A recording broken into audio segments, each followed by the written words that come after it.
seen too much of Arfana out in the main arena of late. He's had one very good result this season, semi-final of the Players' Championship. Courtesy of that is holding a top 16 ranking at the moment, but a couple of earlier round exits in the Pro Series.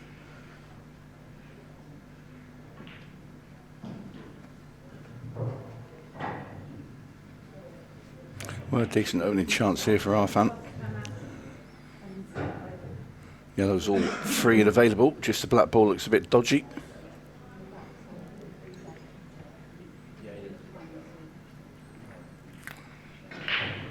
He's got a breakout ball near the 8 ball, but he's going to have to turn up in quite a specific way. Just a slight technical issue here, just getting the scoreboard and the clock out in the arena sorted. Arfan's just going to go back to his chair for a moment.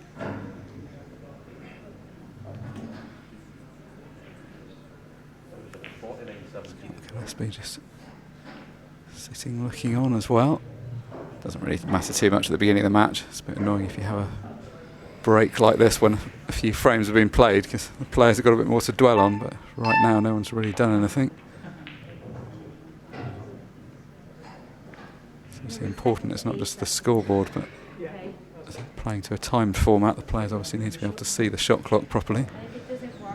Right, that issue resolved. Arfan will come to the table to have a first look at these yellows.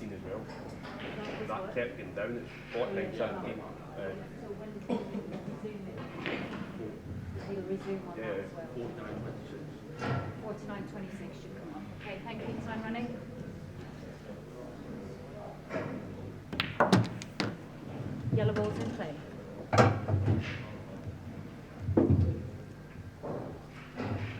So no issues with the yellows at the top of the table, just a case of transitioning down at some stage, leaving an angle to get access to the 8 ball.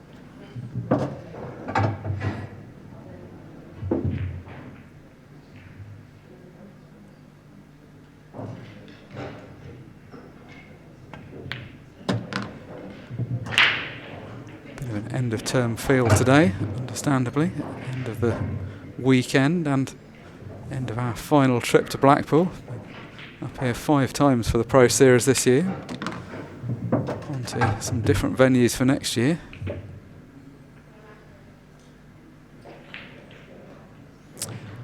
Well, he's got an angle on the ball in the middle, but doesn't really want to have to take that first. If he plays the one at the bottom, he's going to struggle to get back to the same angle.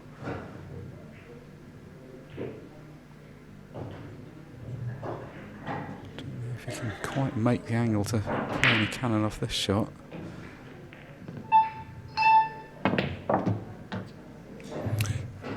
Try to dig down with a load of side there, but it's the wrong side of this yellow. Just looking at the black there, it's very close to that red, and I don't think, even if you pot this yellow and kick that other red out of the way to free up the path for the black to double into the middle, I don't think it actually does double. So I think the only shot you can play is run the yellow in and play the black off the red into towards the bottom right hand corner. Okay. Looking at a double into the top right hand corner. So this has to be played with a lot of left hand side to sort of widen the angle. We're going to see it before him. And that is wide. Not sure that angle was ever really there, but what else did he have? Well, when it was, because it was touching the red, I think if he went past it, came back down into this bottom right-hand corner, it might have just pushed off there into that general direction anyway. But Scott now going to bide his time. It's just a straight one cushion escape, and it's quite possibly he could cut this black in that corner. It's worth a try from his perspective, erring on the thin side to give himself a chance of potting the black. It's not a high chance, obviously. It's close. Great effort. I'll tell you what, not a bad cue ball either. No, it was a good result all round because he's got the 8 ball over the pocket, so some pressure on the safety. And from being in complete control of the frame, Scott's got a bit of a problem here. He's going to have to play a good shot to get this safe.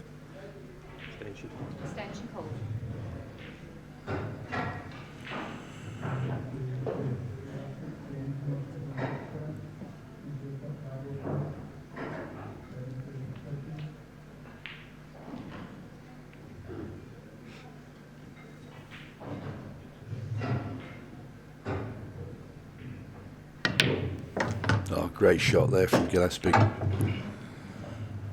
Played as a shot to nothing, as you can see, but it's the kind of shot, if you miss the pot, you end up missing the position as well. So it was important that he got that. The two balls in the break area look like they're not far off being a plant, so there's a route to those. It's not ideal having the two balls at the bottom on opposite side cushions. Well, in fact, he thinks he can get through behind the 8 ball, so that works as well. It's all about landing nicely on the ball on the left-hand rail. That's going to be the tricky one.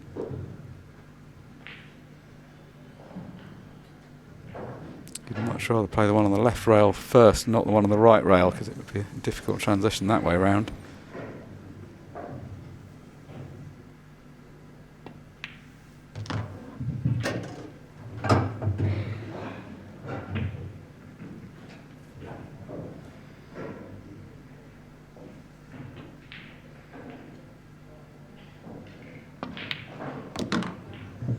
Didn't have the angle to do that, so he's going to have to play it this way. Is he going to just play for the double on the one on the left rail, or is he going to try and get over that side of the table and drop in behind it?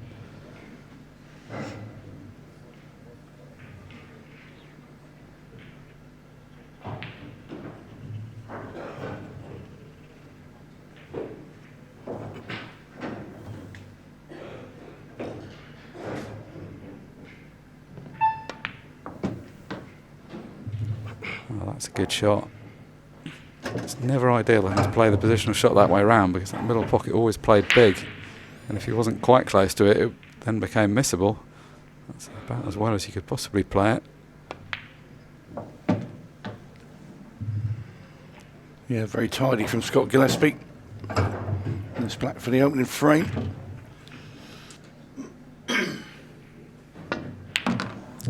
Well, good finish in the end.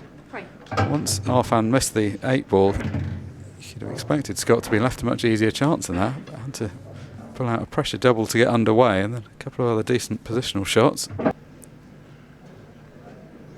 Yeah, lost to this man on your screen.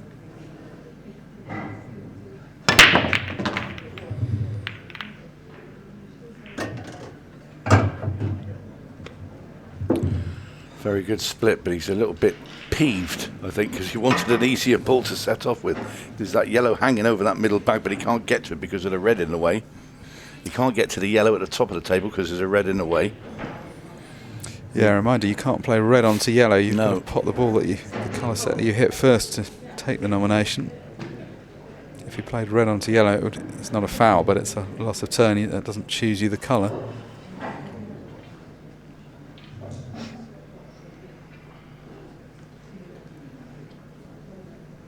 This could be one of those situations where you just got to accept it and take reds, because you can't really play safe anywhere. So take reds, which is obviously the harder suit. Oh, he didn't want that. It's been a tail of the in off so far. It has. If you're Arfan here now, I'd be very tempted to play that yellow at the top of the table and try and move the black a little bit, just bring it off that rail a tad. Well, how many times has Arfan come to the table with ball in hand? Then again, if you do play that shot and move the black and the white stays stuck to that rail, you want to play with a bit of size, so it just brings the cue ball, spins on a little bit so you can see that ball over the middle bag, or get far enough that you can cut the other yellow into that same middle. Yeah, that's really well done. That's exactly how he wanted to execute that shot. That's as good as it could have gone. You could also have ended up sticking the 8 ball in front of the yellow. It's absolutely perfect that it's gone just past the pocket. Yeah, those are the risks you take just to get that away from that cushion. I think it's worth the risk. Yeah, well, especially with ball in hand where you can make the angle. Arfan just tried to nudge into the red and the yellows that are close together there. Didn't do it, but he's okay because you can still play position onto that yellow and play it into the top left. So at the moment in time, he won't be too concerned. He just wants to make sure of his route. If he does play to get on it, you don't want to be leaving yourself Chinese snookered. So bridging over the ball.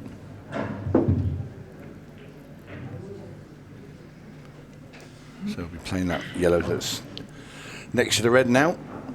Into the top left. Just want to run this in.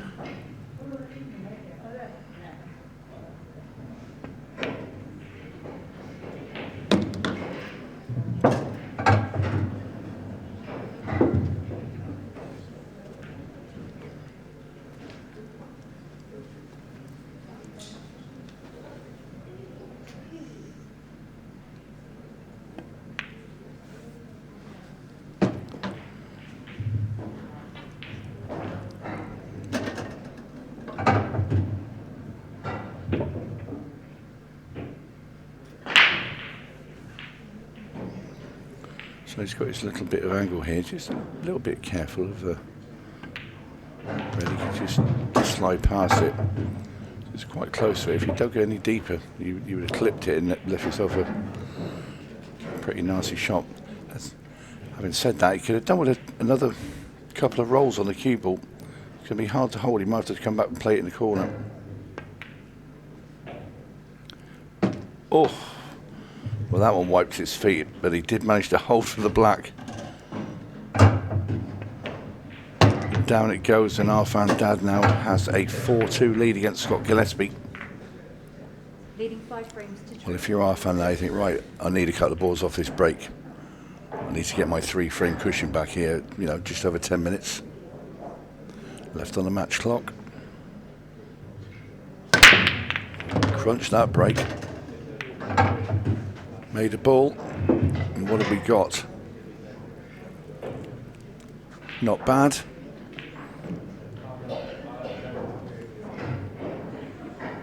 Not bad at all. You take it. There's a little bell to let you know that it will be 15 seconds a shot for the rest of this match. Yeah, I think that's what this match needs, isn't it? Just speed things up a bit. Give us a bit more extra entertainment. I mean, it's been a very entertaining match just because the unexpected keeps happening. It's been the tale of Scott gets in, makes some kind of mistake, and then Arfan ends up having to take out a difficult clearance, but gets given a chance for it.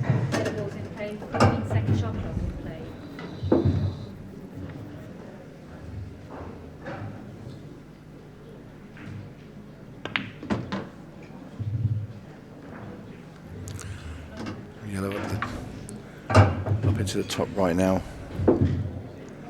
Might be tempted to play this yellow into the rail first and go off the red and go into the pocket and just free that pocket up then for the other yellow that's stuck at the top of the table.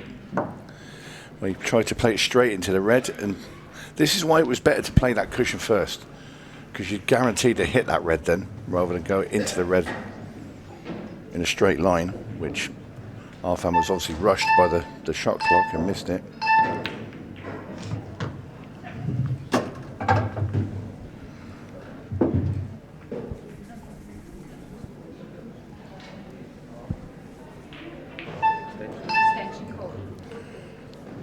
Scott using the extension now just to think this through, plot his routes around these reds. Oh, we're going to see him get the whip out now. He's coming in towards the home straight in this match. Ooh, a little bit closer than he'd have liked to have been to that red.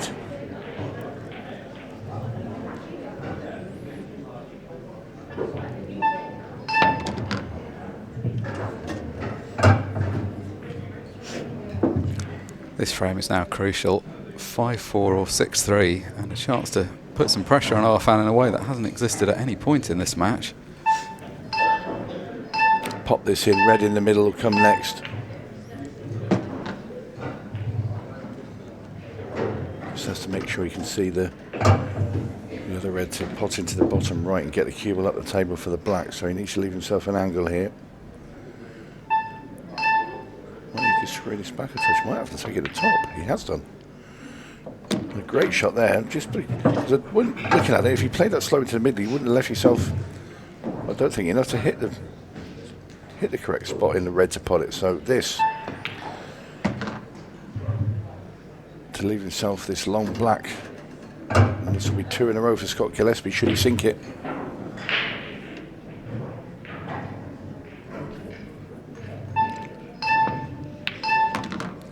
Very good from Scott Gillespie. He was out of this match at one point. He has dug very deep, and now he is right back in this match. So, can he get himself back on level terms? Scott Gillespie breaks off in frame 10.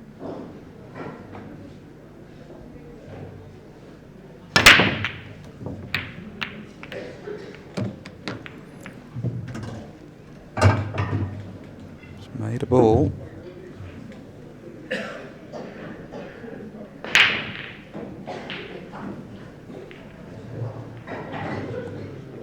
One of the fiercest competitors in the game, Scott Gillespie. Saw a moment in this match when it looked like he'd almost written it off in his head, but you know he's never giving up, and now he's really going to be sensing blood.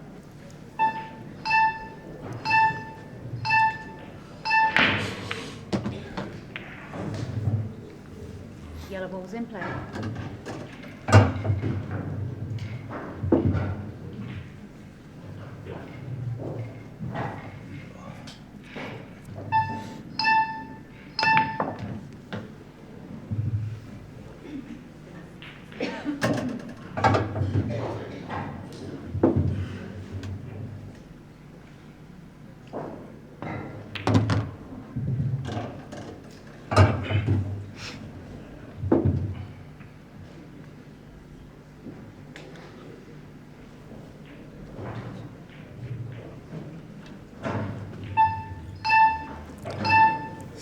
Shot clock counts down pretty quickly. Is that a time foul? I think that might have been. This will be checked. So the decision has been made. It is a time foul. And Scott Gillespie, having ground his way back into this match and looked like he's finally got Arfan under some pressure, just had a momentary lapse of concentration. And it wasn't at a spot where there was a ton to think about. It's just that 15-second shot clock can catch you out. One of the most experienced players in the world under these conditions, but can still cause you trouble. And this is a real relief for Arfan, although it's not done yet. He really wants this frame. If he goes into the last 3.5, 4 minutes of this match with a 2-frame lead, he's going to feel like he's in a more relaxed position, but this is a pretty binary outcome. It's either going to be 5-all or 6-4. And it's going to happen pretty quickly given this short shot clock.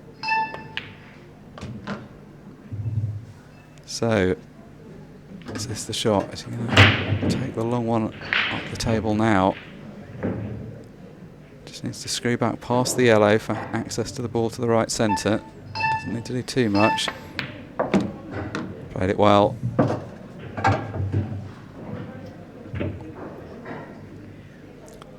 This match has just been a tale of Arfan being invited to the table with ball in hand in spots where you wouldn't have expected it. He's very close as well to a time foul. Does just get the shot played in time. It's unreal, isn't it? This is more like the early days of Ultimate Pool when people weren't used to that 15 seconds where you'd see this all the time. He's going to play another shot though.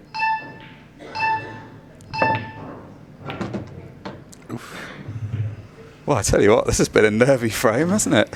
Just a bit. Big shot now.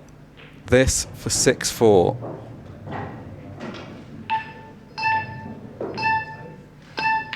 And it's in the heart of the pocket. What a shot from Arfan Dad. Obviously, you know both of these players well, Nick.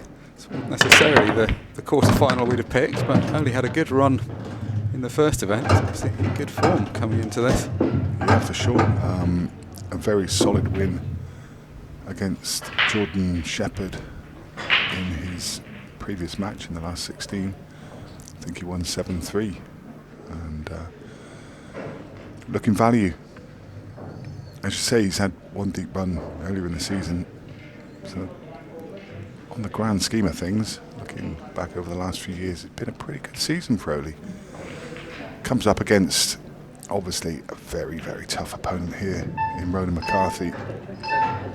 And we did see Oli play on Friday.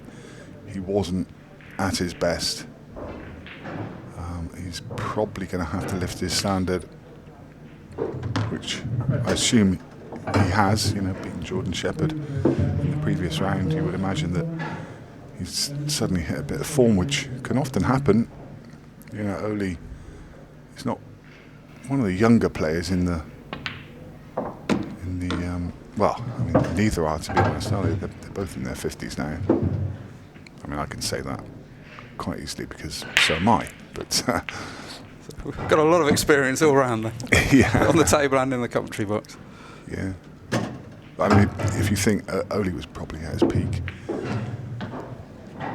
round about 2000, mid 2000s, 2005, 6, 7. I think he won his European Championship 2007. But First thing this morning, 7-3. So his fourth match. He's going to be hoping there's 2 more after this. now, would I be right in thinking there was 20 years between Carl Morris's and Ronan McCarthy's World Championships? 2002, 2022, is that right? Was Carl 2002? 2000. Was he 2000? So 22 years between them. And he was the youngest ever world champion? Yeah. Would Ronan have been the oldest? Yeah. So they Yeah. bookend those records. Yeah, 22 years between them, and one being the youngest, Carl Morris, and he was 21, 22 years old, I think. Yeah, incredible really, because Carl's a few years younger than Ronan and won his world title 22 years before him. Well, and 24 years between Ronan's second one and Carl's first one. Just shows how difficult it is to win those world titles, both the fact that Ronan hadn't won one before and the fact that Carl hasn't won another one since.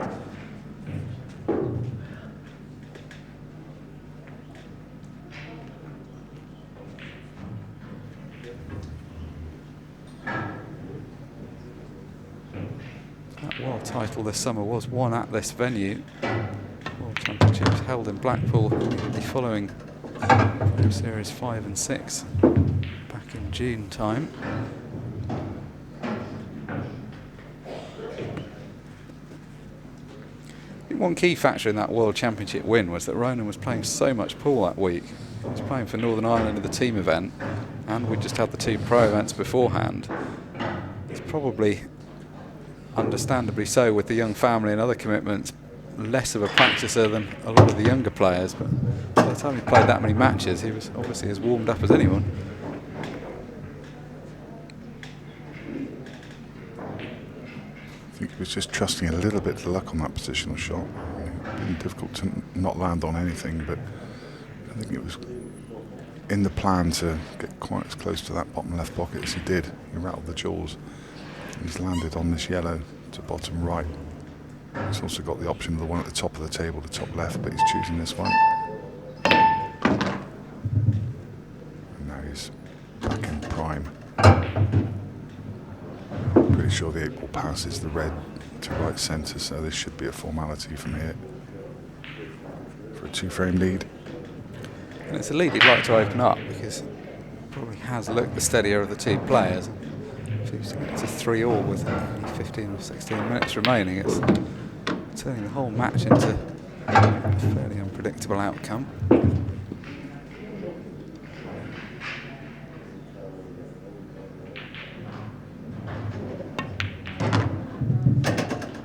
Well, probably just need to open the 8 ball up. It's turned out okay. For a moment it looked like he was going to get stuck a bit awkwardly by this red, but can get through to the middle of the cue ball, which makes the positional shot easier. And now the fact that red's there is helpful. We can pop the yellow left centre, just screw into the red to hold position. Good clearance from Ronan McCarthy. 2 ahead now. To have any chance. And a fairly open table. If Ronan makes a ball, which he does, then, I mean, we already saw him when he took the 8 ball a second ago, just killing the extra 10 seconds off the clock. And he'll be doing the same here. He will be in no rush whatsoever.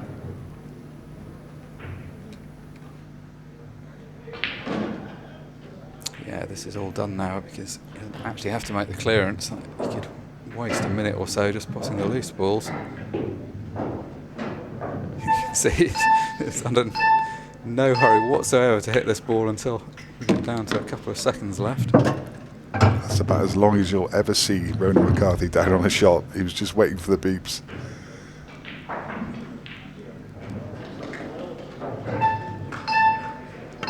It's the right thing to do, just to make sure. It's very hard to see any route back for Oli, but there's no point getting yourself into a winning position and opening the door to some miracle outcome for your opponent.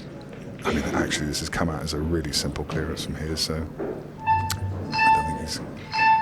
Well, he's still going to take the time. I think this one is done.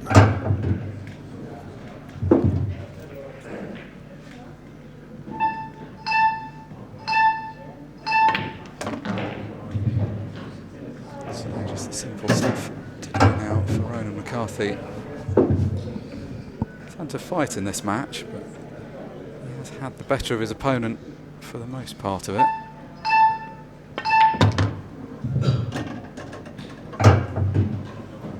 I think it's been a really, really good and clever performance from Ronan McCarthy. Very, very deserving of the win. It's another deep run for Oli Bell, and he can take a lot of heart from that going into next season. That's a couple of good runs he's had this year.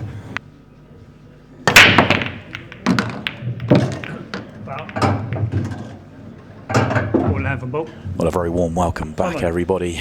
The action is heating up as we have lightning Luke Gilbert taking on the wonder Jack Whelan, and it is a disappointing opening break, which means that it is the young superstar Luke that has first opportunity here, and Simon Webb and Nick Finn with you on commentary. And I always talk about Luke, Nick, in the terms of he's the best player of his generation, and I sort of stand by it. He's not just the best player of his generation, in my opinion. He's one of the best players in the world. Yeah, I'd agree with that. He's I've said it many times on comms before. I love the way he's kind of grown into ultimate pool. Came through the challenger ranks, you know, served his time, and I remember Sunday afternoon in Stoke-on-Trent, where he's bouncing around every table because he just squeezed into the pro ranks in 8th place. He was walking around cheering on Craig Waddingham, wasn't he? He Yeah, needed exactly. Craig to go well to earn his place. Yeah, and here he is, and he's just gone from strength to strength.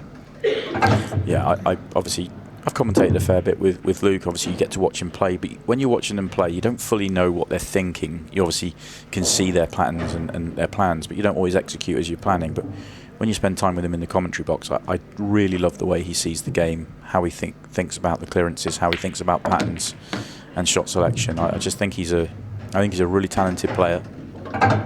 Key shot coming up here.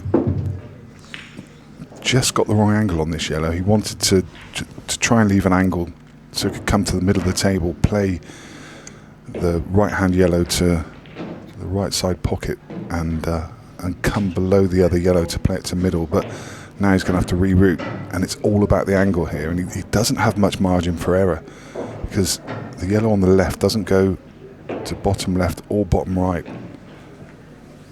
Doesn't go to left middle either. If this is high, it's no good. He can get across from there. Well, he may be able to screw on and off the side cushion, I guess. Yeah. Well, it has to go in off the 8 ball, doesn't it? So tough shot. Yeah. One that wins the frame. Sort of quit on it a little bit. I guess he was playing for the double rather than anything else. Yeah, had to be.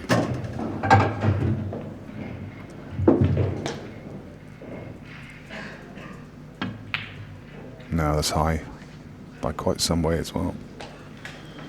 So one loose positional shot costs Luke, because if he gets angle on the one to top right, he's out. You just come back anywhere near middle of the table, you have the angle just to play short position on the one he's missed as a double. So one poor shot costs the frame, or his chance at the frame. Certainly not a guaranteed counter here from Jack Whelan. No, it's a little bit tricky. That cluster of 3 reds at the top of the table are difficult to develop. You'd love to be able to develop it from one of these balls over the middle, but he certainly won't be able to do it from this shot. He's tried. It was a clever shot. He tried to cannon into the red and send the red up table to break them open. Now he's looking at the angle on the one to top left, but surely that's too thin. I mean, you can load this up with screw and right side. May just be able to get across there and flick them. How's your luck? It's still going to need some more work. Those two yellows, they're very close together. May just be able to manufacture them into a plant later in the frame, but I don't think so.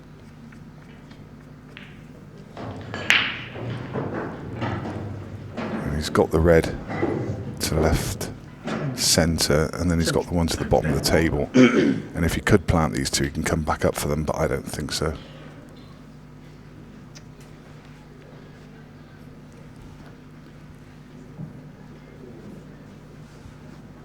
And he's going to just flick across them and try and leave the cue ball safe. Oh, he's opened up the pocket. Yeah. He was trying to block the pocket. That's why he was digging so much to get the cue ball to the left-hand side, thinking there was a chance the pocket would be blocked. Yeah, and then hopefully also trying, if he gets lucky there, he gets in behind the 8 ball as well, but neither came off.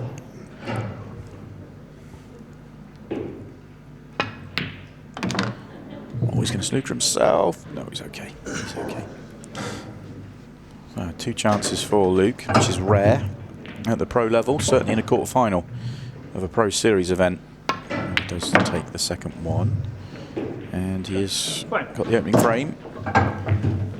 He's sold out already. Had It's a incredible. lot of people on the TikTok commentary yesterday on the stream asking, how do I get involved? How do I enter these tournaments? And some youngsters on there as well saying, I'm 13. How do I get involved?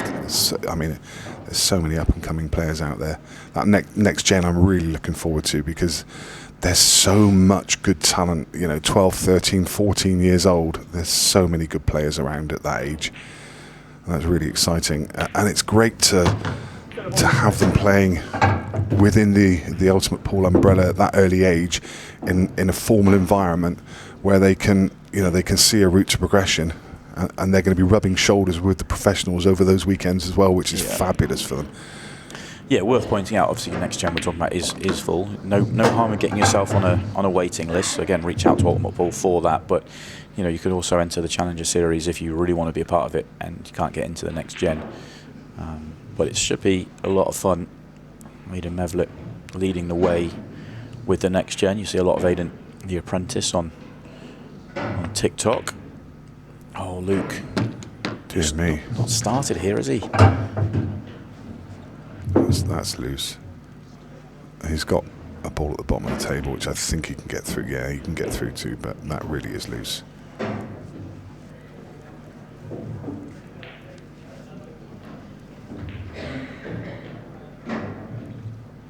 And that makes this ball missable, because it's in his mind that he's just played a loose one.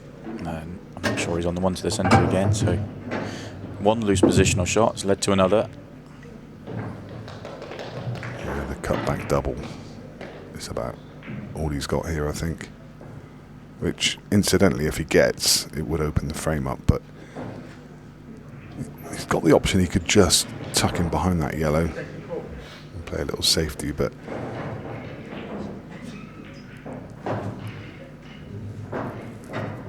with only 3 balls left on the table and 6 reds, I think probably attacking from here. Double it is. Yes, gets it. What a recovery shot. Just got the wrong angle on the yellow. I mean, he's kissed it out. But he's just the wrong side of this yellow to be good. You can take it to middle and try and hold the cue ball. Maybe play a cannon, or find yourself in the gap. What a shot that is. That's beautiful. Work of art, that shot. Yeah.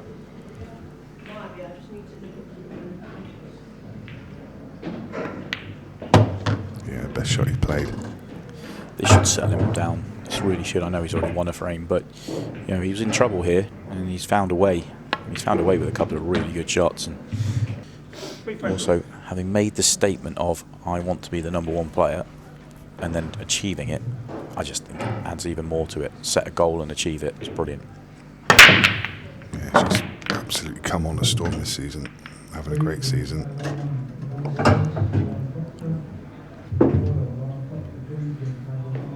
Yeah, you can see what Jack thinks of it from the look on his face.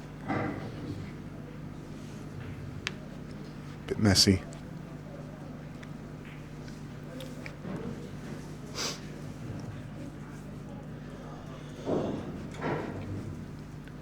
Yellow to the choice. One ball to develop, and has the angle to do it here. In fact, he's landed pretty much perfect.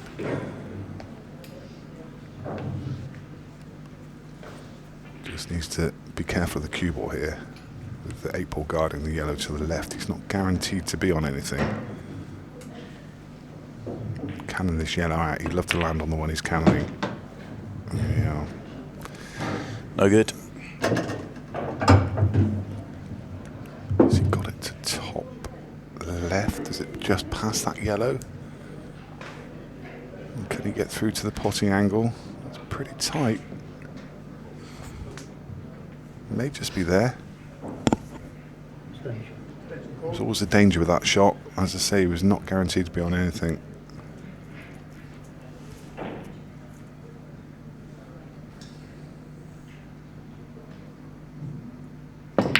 Did go. Oh, I didn't think he was on that one.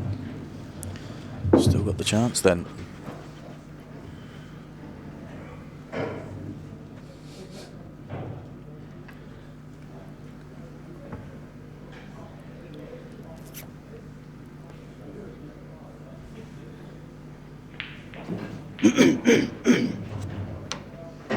Showed you there where he wants to be. Just popped his hand down on the table.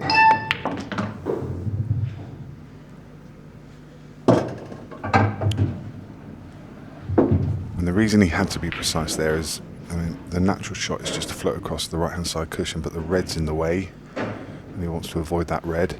So he's just looking at the angle he needs just to leave the natural gap. I think he's still come just slightly short. When he placed his hand was more towards that white line.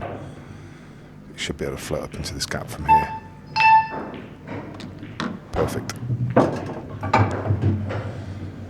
Don't think he's going to get close to the 8 ball. Try and just hit the gap of the reds, let them separate, and the cue ball stays pretty much where the 2 reds are. I don't think he can do anything more than that. Yeah, doesn't want a full ball contact because he could push the red towards the 8 ball and cover, but I don't think he's going to. He just, as you say, finds this gap, separates the reds, and leaves himself a half ball pot.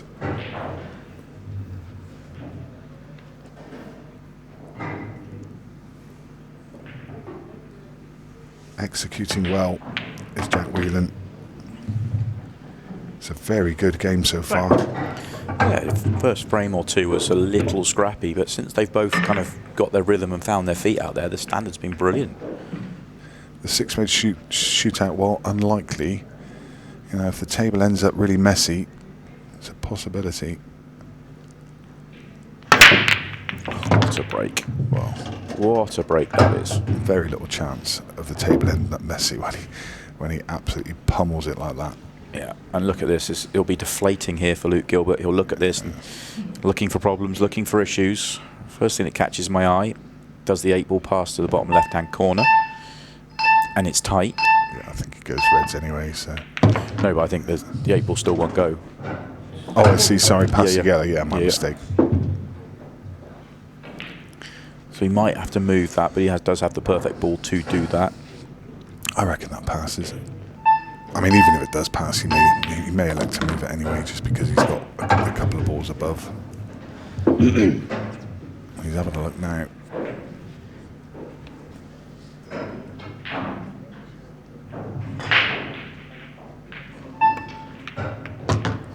Yeah, I think that tells you that he's going to move I'm surprised that he's leaving it late to move it. If he was, you know, because you're going to be bumping into it. You might not be on anything. It must go. Must go. He's going to leave the red. I agree. He's going to leave the red over middle to the last to land on it. I'll be honest, it doesn't look like it goes to me. From the overhead, just looks a little bit different. Luke was hoping it didn't go, but tap of the leg. No, he now knows it does. Yeah. But it still has to be made. It's not guaranteed. But it's he's going to be right behind it, and it is going to be this 8-ball for an excellent victory. Heartbreaking for Luke, really. Having fought and battled all the way through, just wants some kind of chance. He's not going to get one. Looks a little bit more room there, Yeah. and no mistakes for Jack Whelan. He comes up with the goods. He comes up with a break clearance in frame 13, and the Wonder marches on to another semi-final.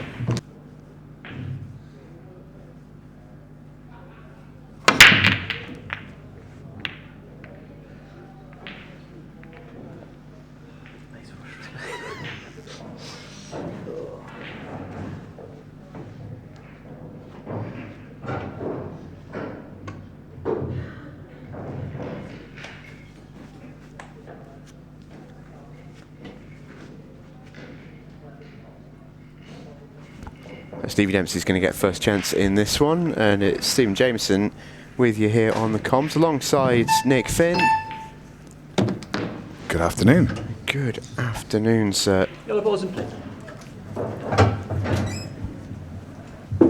Yeah, last of these 4 quarter-final matches, and some would say save the best till last. This is a great lineup. Yeah, it's been a very, very good series of quarterfinals. And get the feeling that this one is a particularly meaningful one for these two players. Both of these guys would dearly, dearly love to win an event this year. End in style. Slightly different reasons. Oh, it's going to be a foul. And Stevie Dempsey's going to get Ball in hand. the first proper chance. Yeah, still It's not exactly great, is it? still work to do.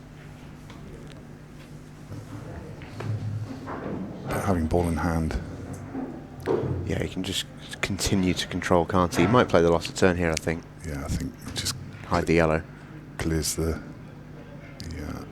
red from the pocket, hides the cue ball in behind these 2 yellows. Yeah, just like that. Takes control. Now he's got a few balls near that middle pocket that he can use to develop the situation at the bottom of the tape as well. So advantage Stevie Dempsey in the frame.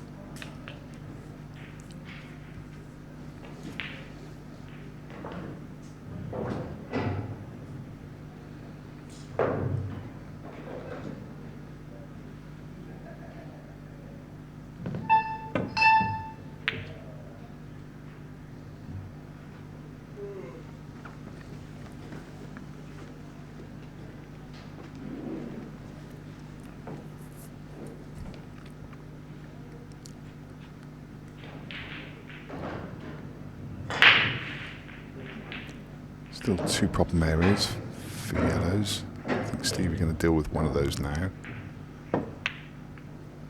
Just it's not quite what he wanted.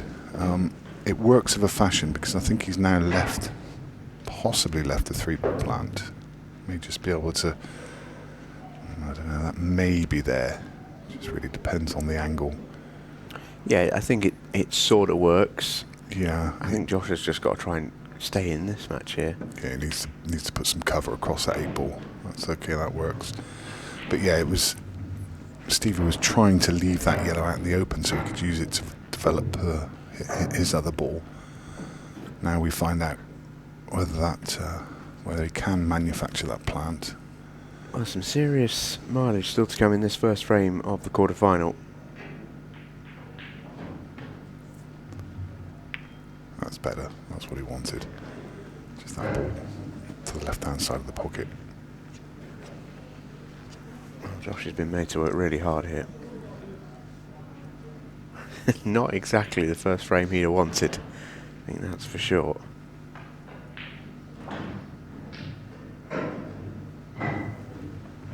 Must have been touching board, just rolls into the rail.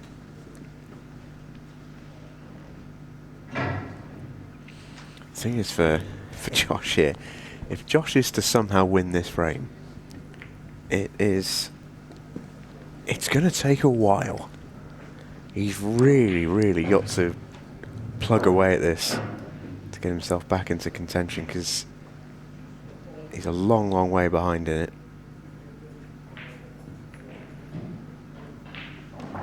It's difficult for him to do that because he's constantly got to think about making sure he doesn't let Stevie in as well. Yeah, desperately doesn't want to open up the yellow, just wants to make Stevie develop the yellow that's next to the red. But the more he keeps nudging it, the more chance there is that he's going to push that yellow open. Did he get the cushion? Yeah, looks like it. But now that yellow is open. I don't think he's quite got the angle, but I was wondering if you could maybe find a way to try and pop that red over the top left corner pocket. Is there a way you can brush off the yellow and go along the top rail? I think it's too far away from the top rail.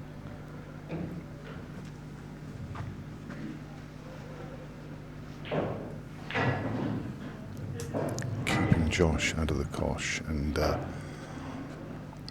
just push that yellow a little bit further along the rail, so if he gets a similar shot to the one he had last time, that yellow will pass the red to the left pocket, so Josh just needs to make sure.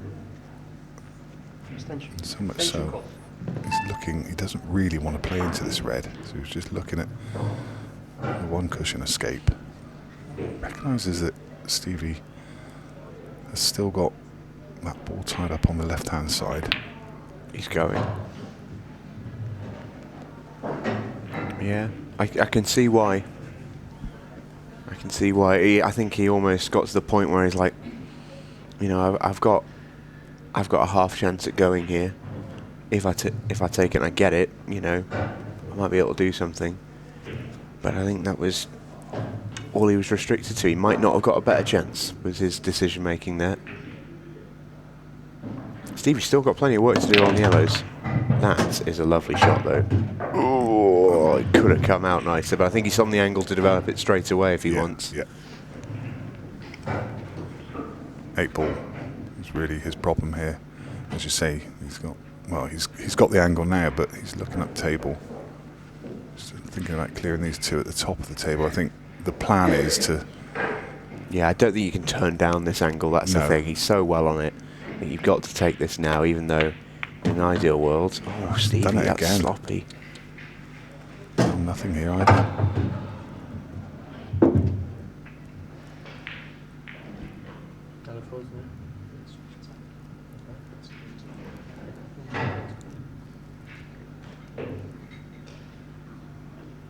Needs to be careful here.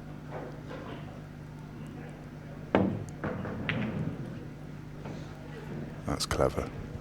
Well, I don't think he's quite covered the one to middle. I think had that red travelled another roll, I think he would have only left a horrible plant to middle. But actually, Josh can get through this gap.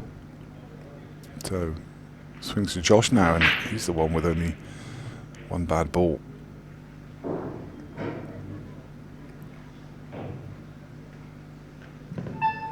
Look to leave an angle here.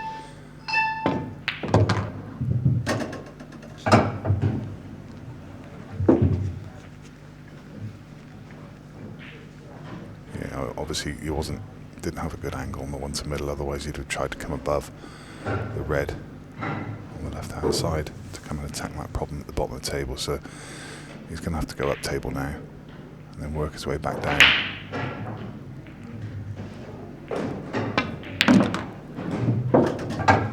Still doesn't have the right angle. He's looking now.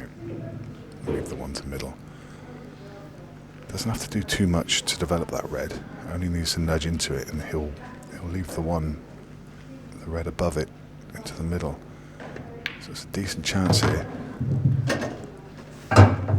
Just come down almost like a full ball contact. I mean, you've got a fairly big target. Even if you hit the gap between the red and yellow, you may. It'd be hard for this not to come out. May have a choice of 2 after this shot. It does. That's lovely.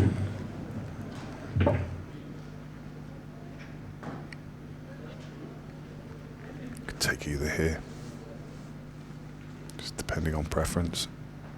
Whatever he feels is easiest to get onto the 8 ball.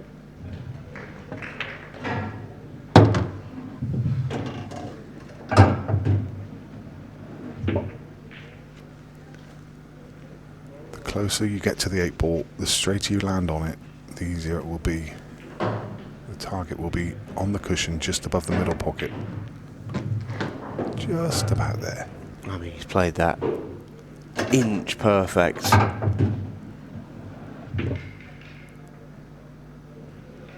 10-minute frame to open the account. Yeah.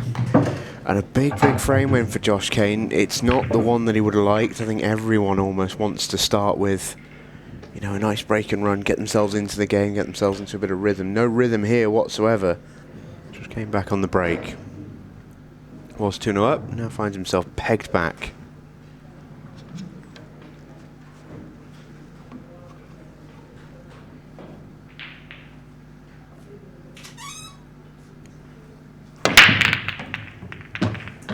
Oh, how'd you like it? Ball in hand from Bork. Time running. First semi-finals ready to go on the conclusion of this game. Well, it won't be on the conclusion of this game. It's going to be about 5 o'clock this evening. It's going to be Arf and Dad against Ronan McCarthy. Jack Whelan awaits the winner of this match.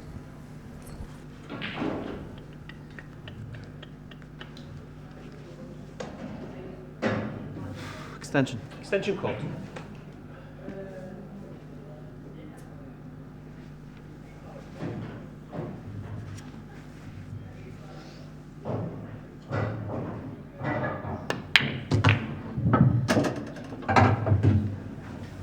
Yellow ball's in play.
Just needs to manage this shot. This is key.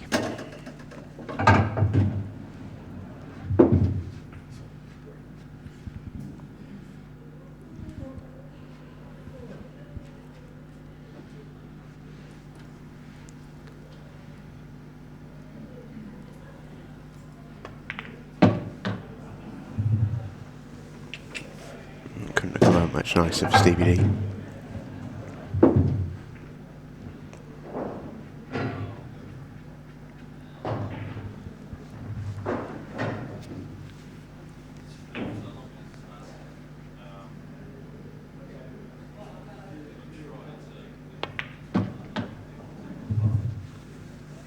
Oh, that's a lovely shot. Yeah, Really played that well. so well judged. It's a fairly natural line, but picked it perfectly well.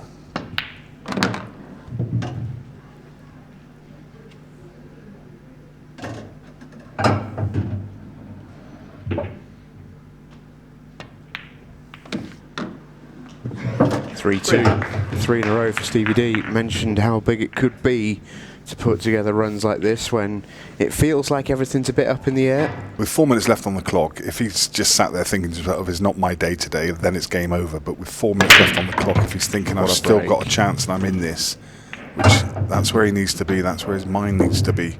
I'm still in this. These yellows are unbelievable. I mean, the reds aren't bad. What a break that was to pull out from Josh Kane. Yeah, he's got options here. Yeah, reds, it's going to be a quick clearance here. Red ball's in play. And he could easily be back in this. Right, this is, if ever there's a game that has screamed at us from frame number 1, shootout, it's this one.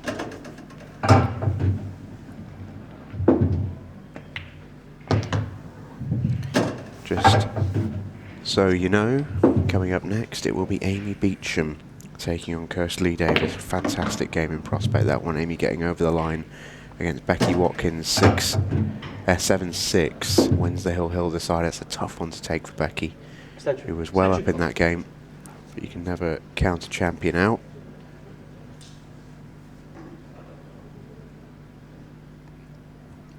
Just drop this dead weight. It's good. It'll go direct, but he can also use the yellow if he wants to. Just chops it in dead weight. 2 minutes 40 is going to be left on the clock. You want really, one thing I would say is, if there's anybody you'd want to make a ball for break here and run clock, it probably would be Stevie Dempsey. He's exceptional with his clock movement. He's only going to be able to, well, especially now. I mean, there's so many balls gone in. Well, you can see there, just the top left corner of the picture. I just saw a bit of movement in Josh's corner. I think he's given up the ghost. He thinks it's all over. Extension call. It's not absolute gimme that he's got that red on the side cushion that he does need to do something with. And he could play 4 shots here and take the best part of a minute off the clock. But Josh would still have a minute left, and there's only 6 yellows on the table. Yeah. This isn't done and dusted. I'm almost certain Stevie will leave that red till last.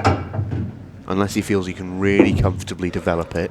I think he lands just above the yellow to the bottom left corner pocket. Last ball for the 8 ball. Because what he'll do there is he'll hang it at the top of the table and will make Josh's counter clearance difficult if he does miss. Well, this is going to be an intriguing last minute and a half. You'll hear the beeps on every shot here, and that's by design.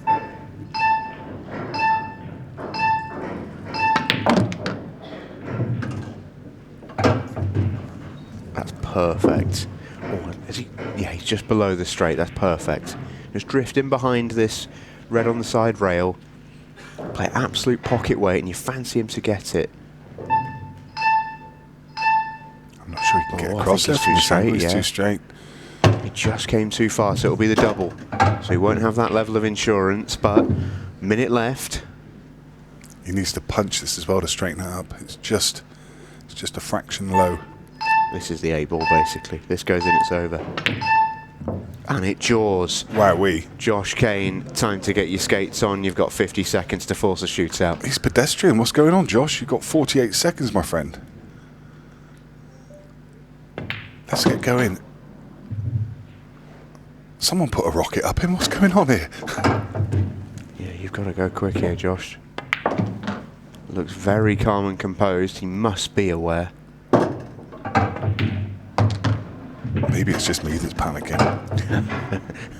Well, we certainly would be if we were out there, wouldn't we? Josh looks like he's taking it in stride. I mean, he's literally just sauntered out of his chair, but he's played this to absolute perfection. Oh my goodness. We're going all the way here. We're going all the way. 2 shots away, final 10 seconds. Needs that cue ball to stop. Don't 5 be seconds. behind the reds, and we're going to a shootout. 1 second left on the clock. Josh Kane has saved it. Match drawn. 6 red shootout to decide the match. 50 minutes, and we will see who is going to be our final semi-finalist with a 6 red shootout. Quickest time wins. Semi-final place up for grabs for the fastest time. And just that. Oh, that's a great double. He needed that to go in because if that hadn't, that would have cost him probably 7 or 8 seconds, and this is going to be a fast time. He may look back on that double as the shot that won it for Josh Kane. Oh, cue ball needs to stop. That's cost him a couple of seconds. Oh, that really did. That looked like a 21-second time there. That probably cost him 3 seconds, that cue ball tracking. Yeah, he knows it. It's par, but it could have been excellent. Yeah. 24.4 was the unofficial time. We'll get it confirmed. It was around that sort of 24-second mark. Maybe wrong there, but here we go. 24.44 to beat. It's come out nice. Oh, the ball going above the middle pocket. I mean, he should be okay there. Yeah. I think he's got... Oh. How good is that? Wowee. How good is that from Stevie Dempsey? Settles down and thumps in the final reds. What a 6-red shootout, what a match. And the Hammer is an Ultimate Pool Pro Series semi-finalist once Good again. match, Stevie Dempsey. Brilliant performance in that 6-red shootout after a bit of a mixed performance in the match itself, it's fair to say. Kirsty, I think, now 1 win away from potentially getting that #1 spot. So a lot to play for both of these ladies. We're expecting quite an attacking game, Tony. Both of these two like to get on with it. Yeah, great lineup here with Amy against Kirsty Lee. Probably the, Extension call. well, it could grace any final. It has been plenty of finals before as well. So it will be very cut and thrust and attacking. Amy lost in the semi yesterday to Lucy Smith and maybe went for 1 or 2 too many, although in her defence it was kind of just the way the balls went. She got forced into just going for a couple of clearances that weren't 100% jobs. These have split out nicely. Just getting that confirmed that if she does win this match, that will be enough ranking points to get the #1 spot. She needs to outscore Harriet Haynes by a couple of thousand. And when we were talking about it in comms last night, we thought that would probably mean winning it, but unexpected early exit from Harriet Haynes, so just getting to the final will do the job.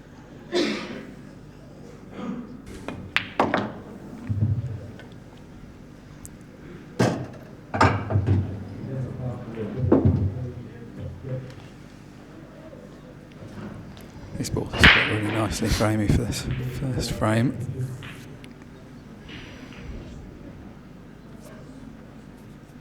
These two are both fantastic shot makers.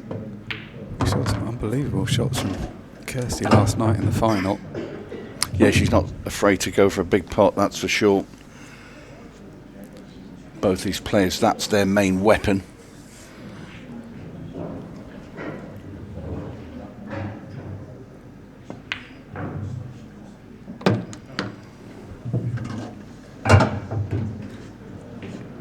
Tough match to get through to this for champs. Had to beat Becky Watkins. Great clearance in the deciding frame to win that match. There was a time when Amy was so dominant over the rest of the field that she was getting to pretty much every final and wasn't always being tested as much, but it's no reflection on her level, that hasn't dropped, but there's now so many other players that are running her much closer than they used to. I mean, really, it's testament to how well she's played over such an extended period that everyone else has got so good. They've been kind of learning from her. Oh, that's a cannon she didn't need. Fortunately for Amy, they just stopped in time, so she will have a clear view of this black into the centre.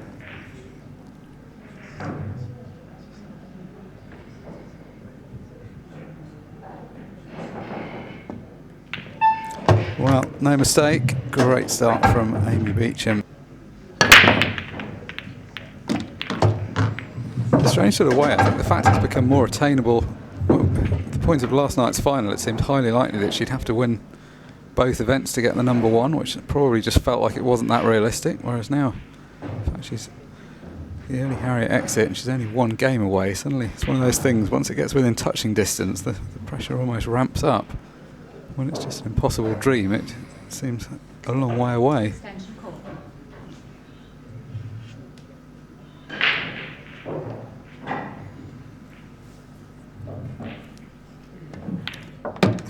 Either way, Champs is straight back in there because these reds have come out nicely. Yeah, this is a golden opportunity once again, and what a scoreline this would be if Amy completes the finish to get 4-0 up in this race to 7. As we were saying earlier, it's not like there've been many one-sided matches in the latter stage of this competition. Don't think that's necessarily going to be the case here. There's plenty of time for Kirsty to get into it, but it's been a quick start from Champs. I think for Amy this would be a great end to the season. She won the first event of the season, probably assumed she'd win some more. You obviously can't ever be sure with a field as good as this, but she's had quite a few semi-finals since then.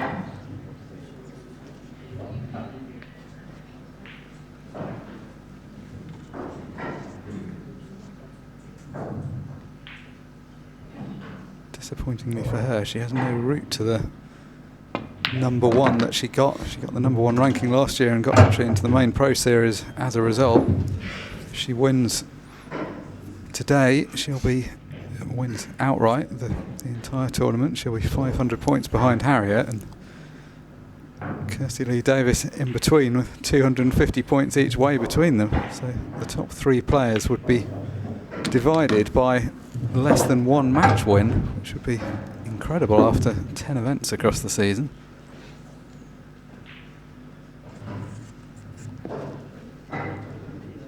They've been the players of the season though. Amy finished number one last season. Harriet has held that provisional number one spot for most of this season. And Kirsty has had this brilliant run to get her in contention.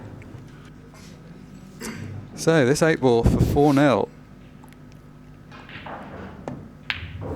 Down it goes, and Amy Beecham strides back to her chair with another one on the scoreboard. A few bad things have happened.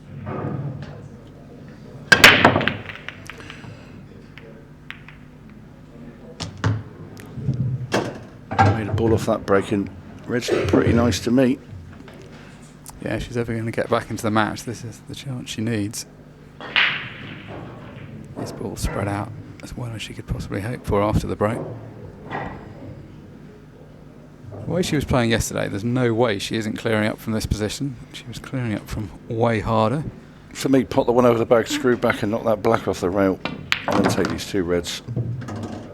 That's a nice gap to land in. Yeah, getting this one out of the way. Obviously not a big gap coming at it from that side. Did have 2 or 3 other balls she was on if she didn't find the gap, but that would be a bonus if she can move that ball out of the way. No surprise to see her take a bit of time here. This is a key frame. Difference between 5-2 and 6-1. Well, she obviously isn't quite on that ball, or feels that she can't get a good position if she pots it. This is fine as well. She can obviously take these 2 balls at the bottom of the table, then go up the top. I think she thought it was better odds of the finish by getting rid of the red on the right first, because all she got to do is pull the cube back a little bit, and she got the red in the middle here. A bit further up than she'd like.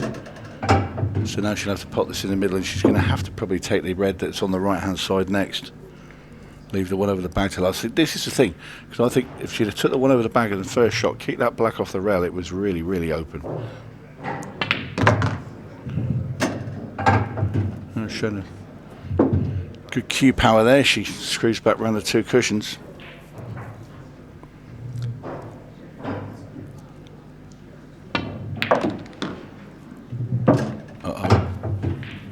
Come a bit too far there.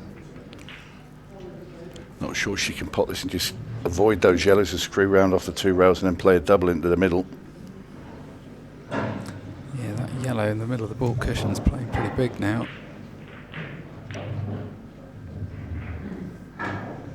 It's not like she can afford to just take a medicine and leave a difficult black. If she doesn't get somewhere better than she is at the moment, she's not really going to have much of a shot at all. Well, she has just taken a medicine. She's going to play it as a cross double. That's a good option because she can get the cue ball out of the way, give herself a decent chance at the double.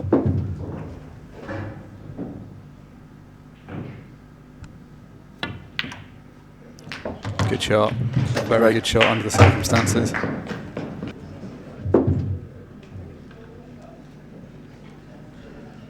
the ball along the bottom cushion. Cue ball up into 8 ball.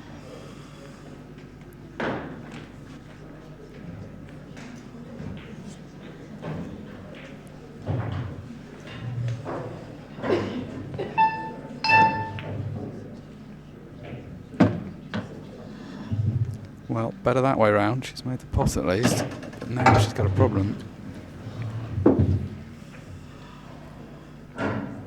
She gets a cannon. She holds for choice of the ball to the centre or the corner. Now the only thing she's got is a tricky 3-ball plant. I think she's having a look to see if the 2-ball plant just creeps past that yellow near the bag. It might just slide in.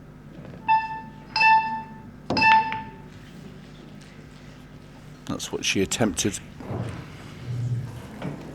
Missed it. Yeah, she thought she could squeak it in.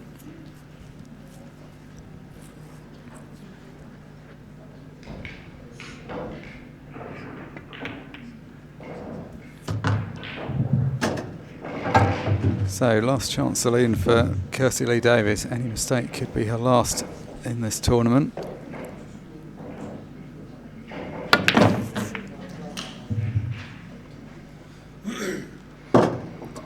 Ball open, so all the balls at her mercy.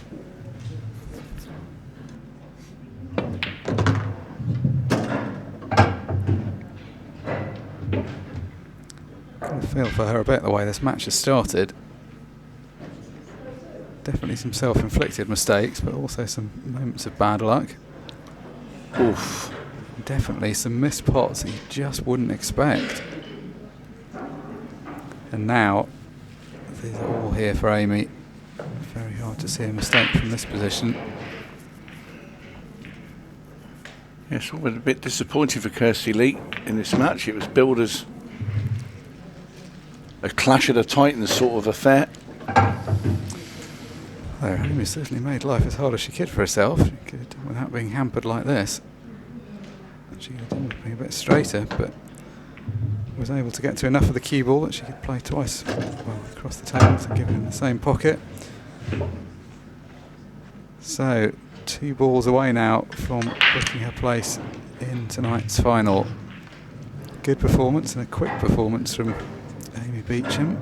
Just getting a mini extension there, just stretching across the table for this last yellow. And it goes, perfect cue ball control.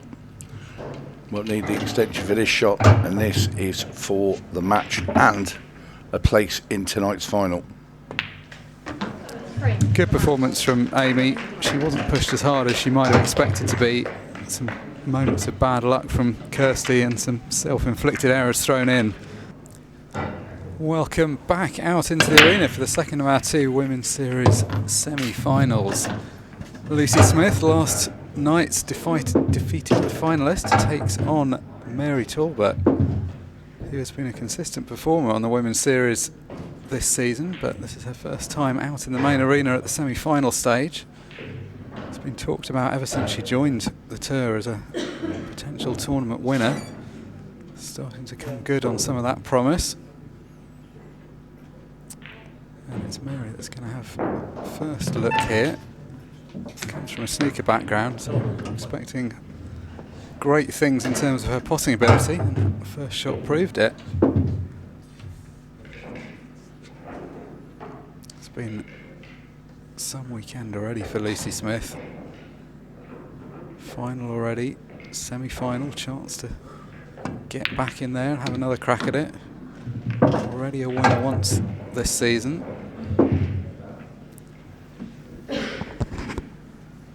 Mark Shepherd and Stephen Jameson are with you for this one. Stephen, this isn't the ideal spot that Mary's played herself into here.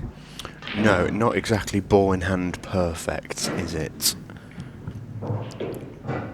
So a shot to play here for Mary. Ooh, very close. You have to make Lucy a fairly, not large favourite, but a comfortable enough one. Just because of, I think, experience more than anything else. From everything that I've seen of Mary, I think she's a fabulous player. But big semi-final, main arena. Lucy was out there yesterday in the final, played 2 brilliant matches. And just for that experience alone, you've got to have Lucy really as a pretty handy favourite here. And she's done well to get back to this semi-final because she was 6-4 Oh, down yeah. at one stage to Megan Proctor. 2 first visit clearances to get back on level terms. And not just that either. She was 5-1 down to Marion Jude earlier in the piece in the tournament. Ended up winning that one 7-6. She's had a bit of a marathon today.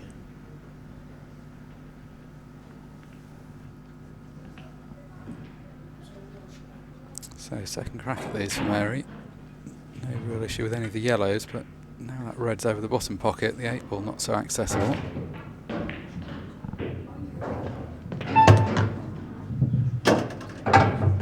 Needs to get off to a good start. It's always the case, the player that hasn't been out as much in the arena. You want to get yourself settled down early on.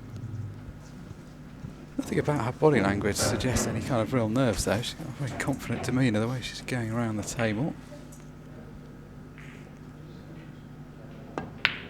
You can see from the way that she cues the ball, that should give her in its own way a lot of confidence. You know, she comes from a snooker background, she's a very good cueist. Pots a good ball, and you can just see by the way that she cues, it's rock solid, isn't it? And that should give you confidence. Yeah, I mean, even before she's played this shot, you kind of know she's going to hit it well. It's so textbook, isn't it? That's a lovely shot. Very, very good. It's also good thinking because she understood there that she was much better to play the skill shot off the yellow rather than pot the loose yellows and then play it off the 8 ball. That would have been a more difficult shot. The angle that she had. Yeah, and also it's a very good two-way shot there. You know, if she misses that, if she gets the loss of turn rather than the combination, or the yellow's blocking the 8 ball, and you've got a bit of insurance then in the frame, don't you? This is a very, very handy first frame visit from Mary Talbot, having run aground early on. She got her second chance, and my goodness me, hasn't she taken it? This will be a nerve settler. Good start from Mary Talbot. Settles herself into the match. I think she's going to have a bit more in the potting department than Lucy, but we saw yesterday what Lucy was doing so well was just persevering with that very gentle, it has to be said, break, but a break that just split everything up so nicely that she was clearing a good number at the first visit. Is look to play the loss of turn maybe to the top left and keep the cue ball down low. Similar sort of position to this, and she'll win the frame then. Cue ball in hand would be massive for Mary, because that yellow to the bottom, to the top right, is on an island really. Yeah, that's why it's so important for Lucy to hit this. Obviously she'd like to pot it, but just not giving away ball in hand.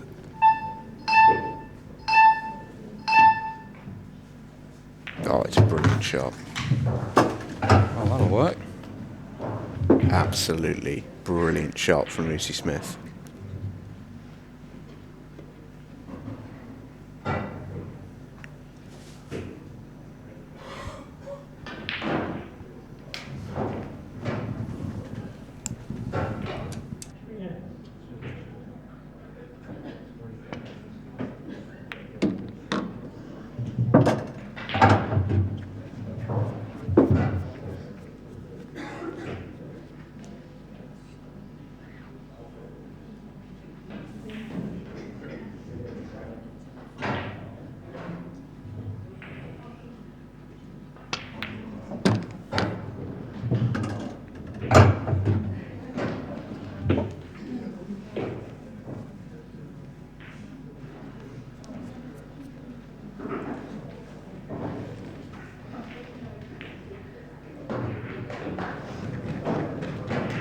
This 8 ball for a 2-frame lead. It could have been kinder. It could have been a lot kinder.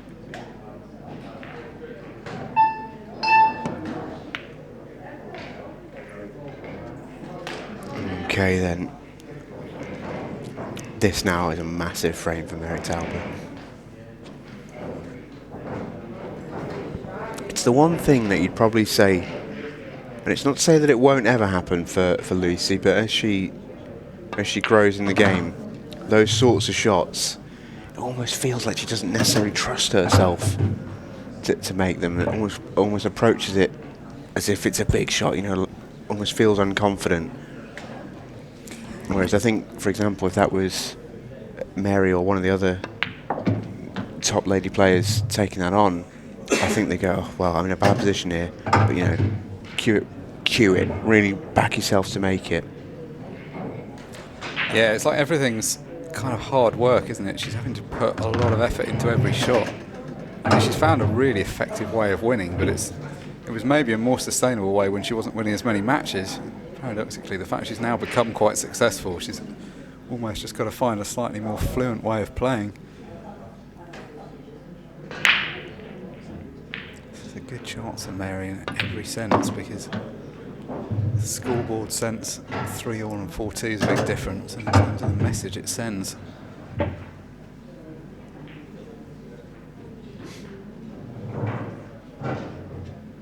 She's been really good with this kind of shot. This is quite a difficult shot when not just the pot, but the fact she's got to force the cue ball out quite a long way to get a decent shot. The remaining yellow. Oh, this is a toughie. Oh, how good is that? Woof. Play another one though.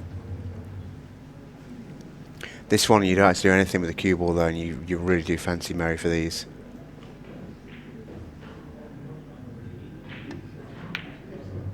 Yeah, I wasn't ever missing that. Brilliant shot. That shot to the top right was particularly impressive because I love the choice. Because ordinarily you look at that and you think maybe you're going to stun out and go off the right side rail to come back. 4 minutes. Will we see one frame? Will we see two? I think we'll see three. Wow, she's actually played it a bit firmer that time and it's come up dry. Yeah, there was a little bit extra in this, wasn't there?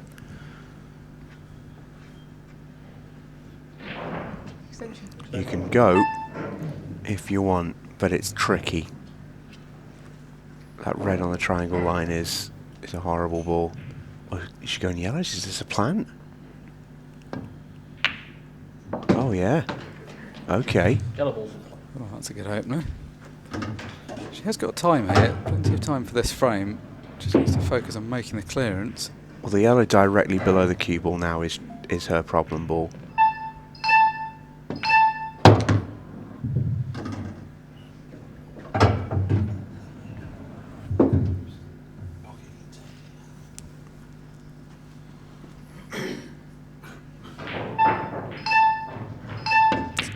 Chance, but there's a chance to get back on level terms. Oh, she can stun into that red now. Or maybe drop down and move the black. Stunned into the red. It's not come out, I don't think. Does that yellow pass that she's closest to into the bottom right? It does. Hold on to your hats here, folks. Misses the yellow. Lucy Smith has 2 minutes and 40 seconds to win the semi-final. It's not quite enough time to just waste time. I think she has to go close to getting these.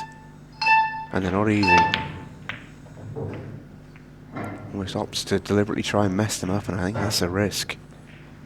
Mary certainly can pot a yellow if she can see the edge of the bottom yellow.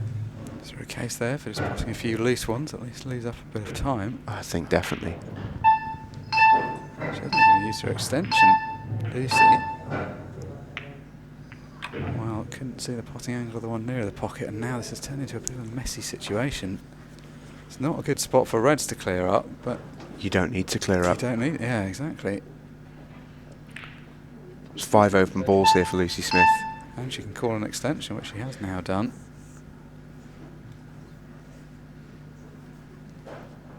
Mary Talbot may get back to the table, but will she have long enough if she does? It's going to be a razor-thin finish to this match. Lucy's playing safe. I don't think that's the shot. It's got to be tempting to pot at least 3 or 4 of the open ones. Yeah, the clock's your friend here. If Mary makes this yellow out the snooker, she's in business. And she's close. What a shot. That's so unlucky. Goodness me. But she's in bother here, Lucy. She's got to make a pot here. Otherwise, Mary can go aggressive. How do you hide the cue ball? Yeah, Lucy was in a position she had access to all the balls, whereas now she's had to play a much wilder shot. How's this going to end up? Oh, she's in trouble. This could end up anywhere. Mary Talbot, can you get out? You've got 50 seconds. Oh, she couldn't quite squeeze that yellow in. Couldn't quite squeeze it in. I don't know if that was the right shot, but then you can hardly blame her under the time pressure. 30 seconds. Is Lucy going to survive? Yeah, she is, because it's not really long enough for Mary. One pot will do it. Well, Mary Talbot can have a swing. 20 seconds. Can you pot these 3 balls in the 8 ball? This would be an unbelievable buzzer beater. Not to beat. And Lucy Smith is going to get out of dodge and win the semi-final. Oh, by the skin of her teeth, what a match. 2 really, really good players. Mary Talbot's first Ultimate Pool Women's Pro Series semi-final. It won't be her last. As for Lucy Smith, it's back-to-back finals for her. Defeated yesterday by Kersley Davies. Amy Beecham awaits in this one as Lucy looks to secure another Pro Series title. In the meantime, we're back to the Men's Pro Series, and it's the semi-finals next. The players weren't here ready to play, which is what the issue was there. Anyway, all that's gone, and we are ready to go in the semi-final now, and it's a good one, as it is the world champion, the 2-time world champion, Ronan McCarthy, that gets us underway with an excellent break. And he is taking on Arfan Dad, who is having a very good tournament once again. We do see Arfan come up with these deep runs. He's been through to a Pro Series final, yet to get his first victory.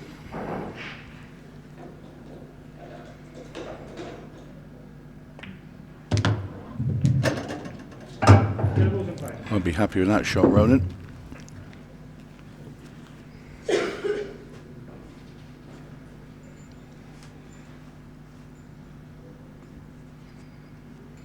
Yeah, good break.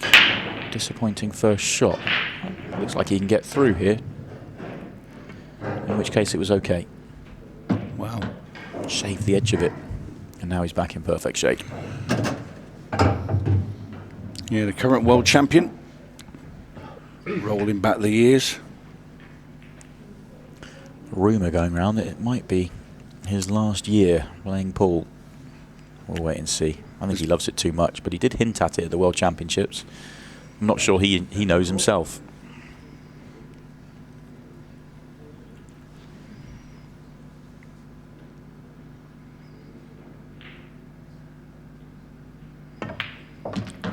Be good, wouldn't it? Retire as world champion. What about retiring as world champion and a Pro Series champion? That'd be pretty cool.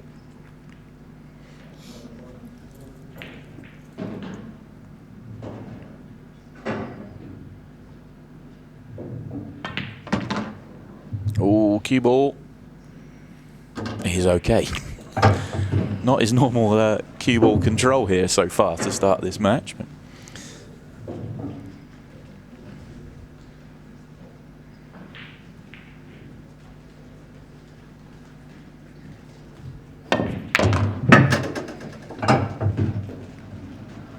Well, he's been a bit around the houses on this finish, Ronan, but he's going to get the job done in this opening frame.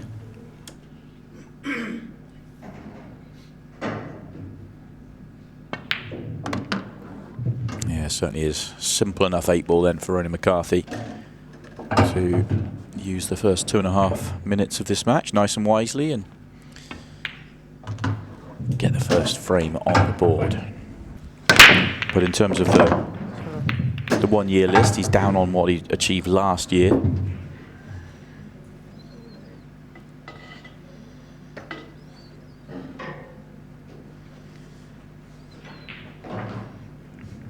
you have to say, as tough a season as Ronan's had on the pro circuit,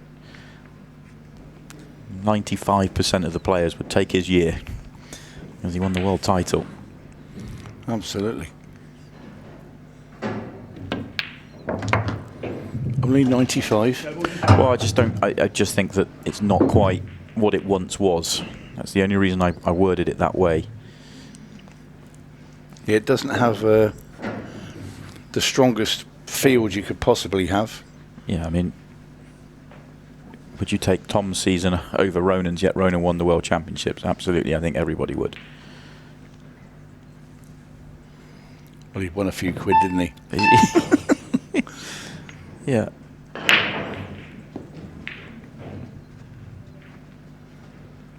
Could make the case, I have to get some sums on this, and obviously there was some big money being played for a few years ago with the Supreme Series, but with what Tom's won just in English pool in the last 2 years, maybe more than anyone's ever won in a 2-year period before. I don't have the full analytics and statistics of the prize money over the decades, but what he has won in the last 2 years is quite staggering. Yeah, well, I can't say otherwise, that's for sure. And it only stands to reason because the prize money is bigger than what it was when I say I played. It was, we got 38 pence for with winning a pro tournament. No, I mean it was all right back in the day, but it's certainly a lot bigger now. Love the back in the day, eh? Wish I had a fiver for every time I said that recently. That would have been a few quid back in the day. We've reached we've reached that point of the weekend, folks. Yep. Hold on tight, it's going to be a fast ride. We've got 4 more matches left this weekend. Okay, important that Arfan, now that he's got good control here, gets this frame on the board and gets going here. Don't want to fall 4 behind against the world champion. Needs to get going in this match.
Very good this from Arfan.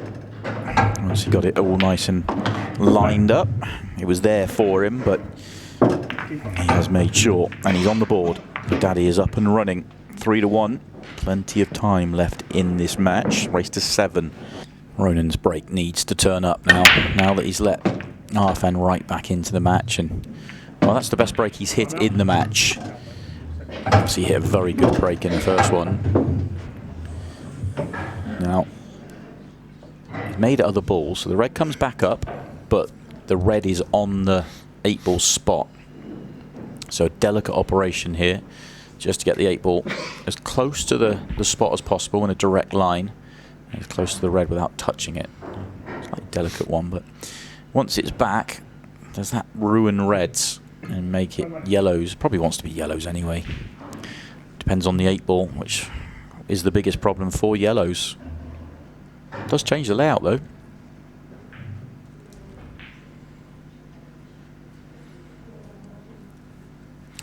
Yeah, Ronan now giving it his full attention. Going for this cut in the corner with the red. Try and kick the black and red apart. Well, I think the red by the 8 ball might go. It's very tight. It's the one on the cushion that's the bigger problem. Yeah, it does go. I'm sure you're right there. Well, that's very kind of you to say. Well, you know, now and again I like to give you a little bit of encouragement. Does he try and move that red now? He's got an angle on his with the ball in the middle. No, he's going down into the bottom corner with this. So we're bringing the cue ball back towards the bulk. Oh, he's played it very softly. Now he's left himself an angle now with the red into the bottom right hand corner, and surely this time he's going to screw the cue ball into that red ball and bump it over the middle bag.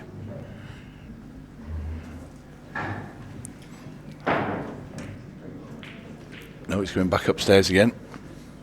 He's teasing me. Is he happy with the double? Well, he's had the angle to move that red off that rail twice, and he's refused it. And now he's got it again. Yeah, I can only assume that red didn't go to bottom left, the one by the 8 ball, because otherwise why play that shot that way? He's landed on it into the centre pocket.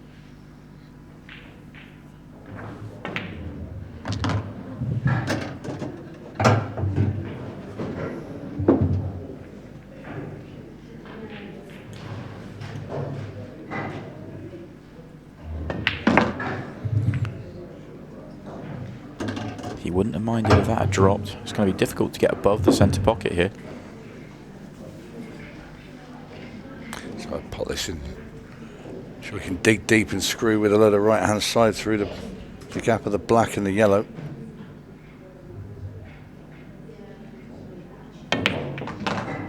He's used the black. And the jaw. That will do. That will do.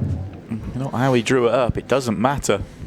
He balls over the pocket. He's perfect on the red. It's not how, it's how many. Yeah.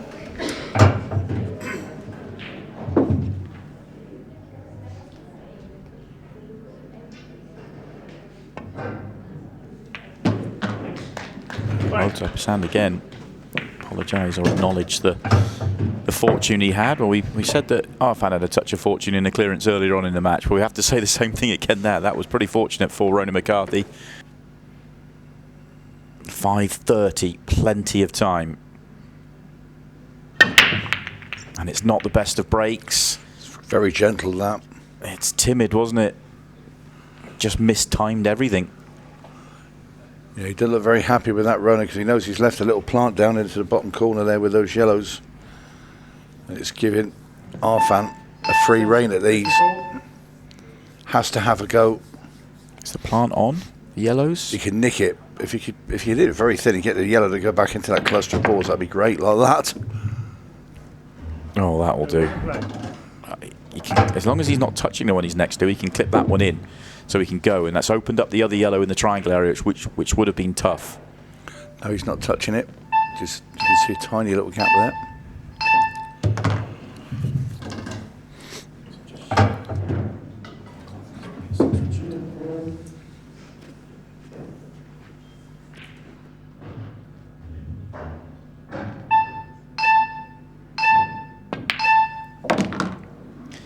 4:30 left, so Arfan Dad has to ignore the clock. For Arfan, it is about making the finish. He cannot run the clock down enough to make it him be the only chance to have a stab at these. It's a case of winning this frame in this visit, winning the match in this visit. Still has to deal with the one in the triangle area because when he plays it, he's going into reds. Doesn't want to put the 8 ball safe. Power now. I'd have gone for brute force there. That's not too bad. The 8 ball goes in the centre. It doesn't come down the table, but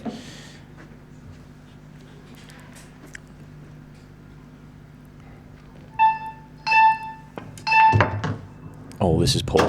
This is poor, though. Oh, he's going to get away with it a little bit. Could easily have slid off that and left it even worse. This is now, it's still thin, but as long as he's catching the red full enough, he'll stay on the 8 ball. He's fortunate that red's there, because if it wasn't, it'd be going up and down the table twice. It's made the yellow. He's on it. He's on the 8 ball. Not exactly how we planned to get there. He won't care. He will not care at all. This 8 ball to steal it away from Ronan McCarthy.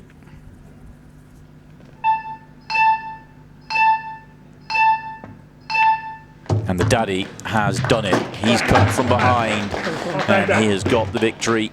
Ryan McCarthy breaking dry in the decider, left the daddy the chance, and our fan dad did the rest. He is into a Pro Series final once again. We'll find out what he's got to think about it and who he will play in that final after this short break. Stevie to break in frame number 1.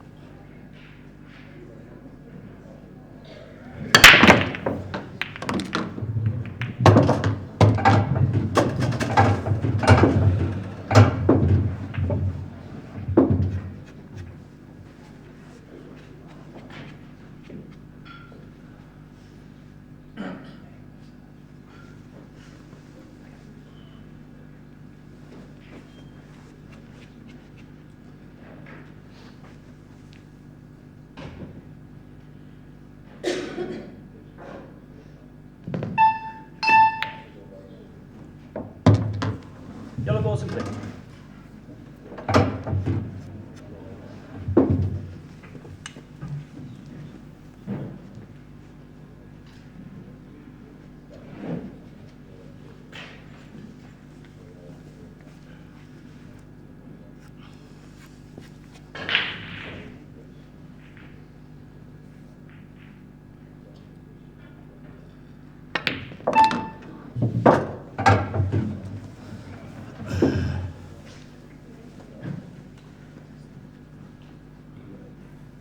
Pretty excellent first chance for Stevie.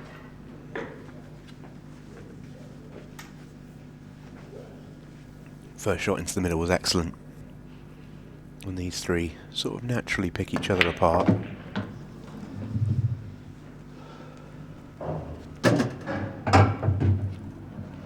Could go either way here, but it looks like middle first for the hammer.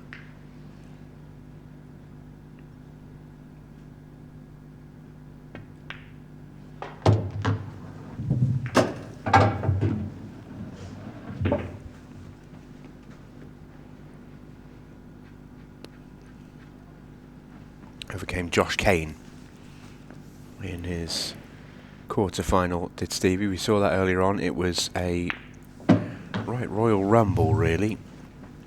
Some great pull, some terrible pull, and a 6-red shootout to round it all off. What there wasn't a huge amount of in that match from Stevie, at least, was really solid, clean breaking dishes, which is what we've just seen. That was excellent from the hammer, and he's off to a great start. He leads by a frame to 0.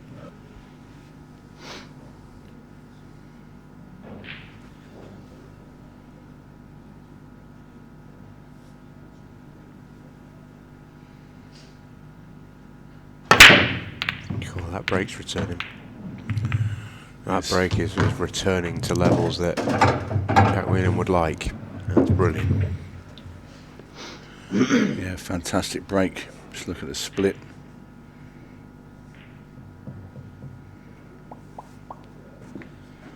Splats them open. To be fair, he's not been rewarded with that much of a great layout.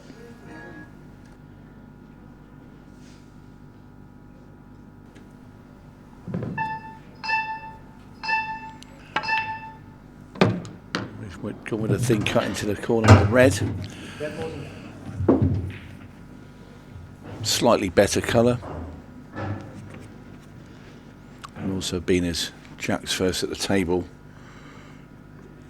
he's also going to be ahead anyway in terms of developing the balls.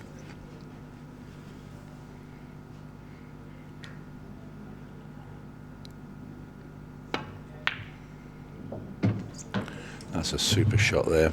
Only just, though. About as much as he could have. Yeah, he's now given himself an angle here where he can pot the red into the corner.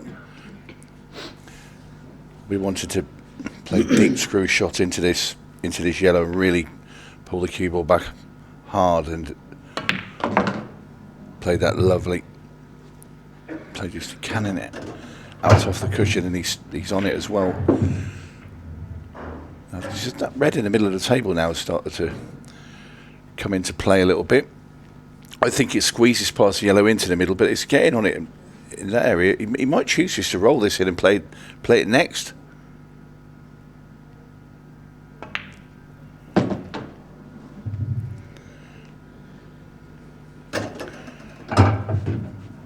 Well, it's going to be his last ball, that's for sure.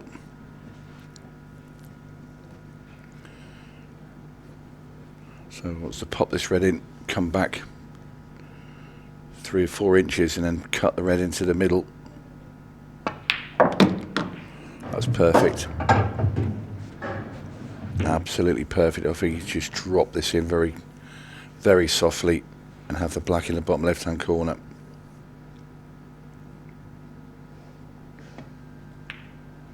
And he's gone through for the middle. Had more of an angle than I thought he did.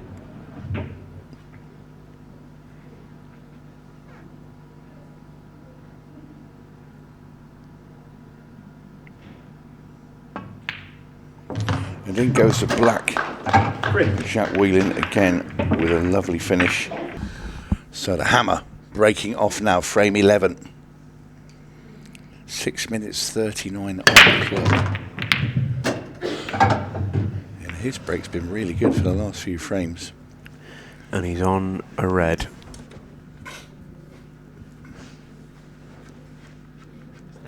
Extension code. Thought for a second he might not be on anything, but he's just pulled up in time. He may even be on a yellow if he wants that. He does. Yeah, they are the better colour. Purely because of the red that's below the black ball. He has a free swipe at all of these yellows. So probably down the bottom now, get rid of those 2 yellows.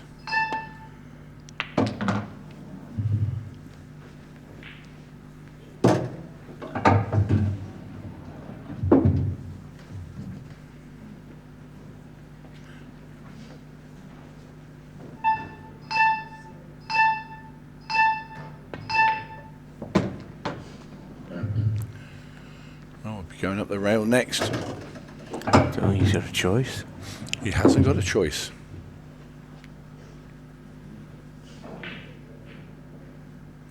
But this was his plan all along.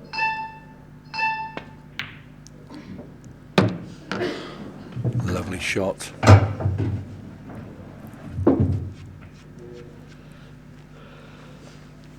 Drop this in a bit of check side as he runs the cue ball through off the rail, just to steer the cue ball back for this last yellow. Tiny angle he wants. So he wants to land. If he could land this cue ball bang on the blue spot or just below it, he's home and hosed. You know, that would be absolutely perfect. Yeah, he's good enough. Oh, that's great. Yeah, It's okay. That's lovely.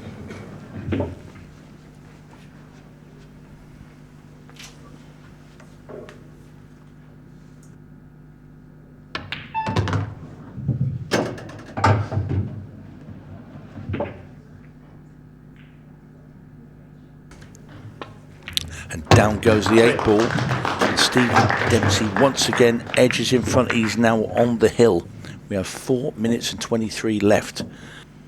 Stevie Dempsey gets a chance. He can win the match.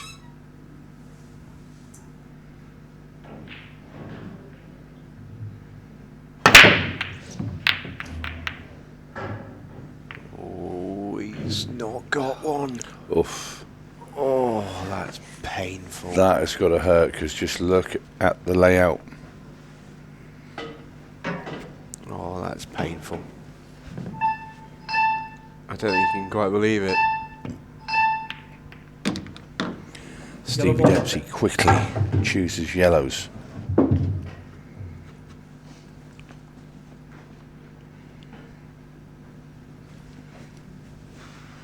The balls are there for Stevie Dempsey to join Arf and Dad. Extension code. Tonight's final, which will be on later, be on after the women's pro final, which will be coming up next after this. Yeah, Amy Beecham in action, taking on Lucy Smith. Back-to-back finals for Lucy. It won't be back-to-back finals for Jack Whelan if Stevie Dempsey gets these out the way. Only ball that can maybe give him a little bit of grief is the yellow on the baulk line, really. But I think he's pretty happy with it. May even well leave it to the last ball now. Make sure he plays the beeps on every shot just in case.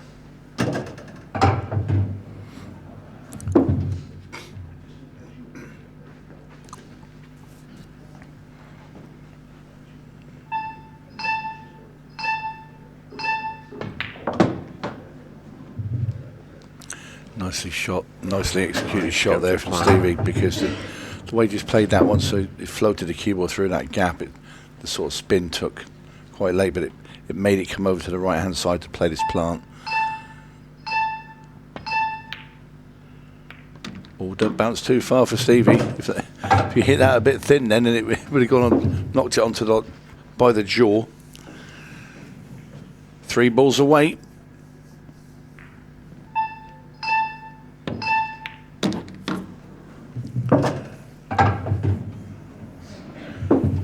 Bit of a grimace. I wonder if he can just use that red. If the cue ball guides into the red, and you can just bring the cue ball down to have the black in the middle. Didn't need it, and he's played a lovely shot. Great shot. Lovely shot with side there. Dempsey now just this black for a place in tonight's final.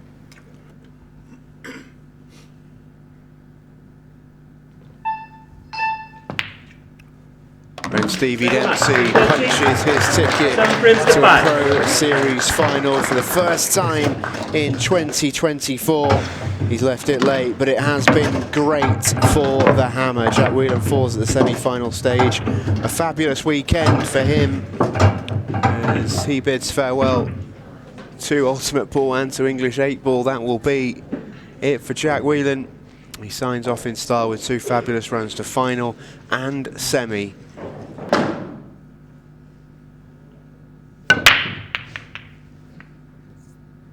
It's time to dance. It's the Women's Pro Series 10 final. It's Lucy Smith against Amy Beecham. And it's Stephen Jameson joined by Megan Proctor in the commentary box. Megan, thank you so much for being with us tonight. Really good final in prospect. And a glimpse there of the Lucy Smith break, which has been so effective all the way through this weekend. It's a lovely, soft, dainty little thing, but my goodness me, is it effective? I know, they just kind of ping open, don't they? There's not much power behind it. It just seems consistently that one will go in this top left corner. It's like the same break every single time, isn't it? Yeah, and you look at the split that's been left. It was obviously dry so Amy Beecham's going to have first go at these, but it's a really good split for what you're putting in versus what you're getting out. Amy Beecham looking to bookend the year. She won the very first Women's Pro Series title this season. She's looking to win the very last one. Yeah, and she's just coming off the back of a win last weekend or the weekend before in the Champs of Champs, so yep. She's feeling good about her game, which is good. I think she's had a couple of close runs, hasn't she, coming to the semis and then had an amazing result against Kirsty. So I think both Lucy and Champs have had a bit of a break since the semi-finals, which I think both needed. Yeah, definitely. It's been an exhausting day today. I know, speaking to the Champs on the sofa earlier after her semi-final, she was just so pleased afterwards just to take some time, go and get something to eat. It's been a pretty grueling day. It's a marathon, not a sprint, these series weekends. Yeah, and I think she had 2 deciders, hasn't she, in the last 32, last 16. So her games have gone to the wire, which is probably why she's felt like she's just been back to back.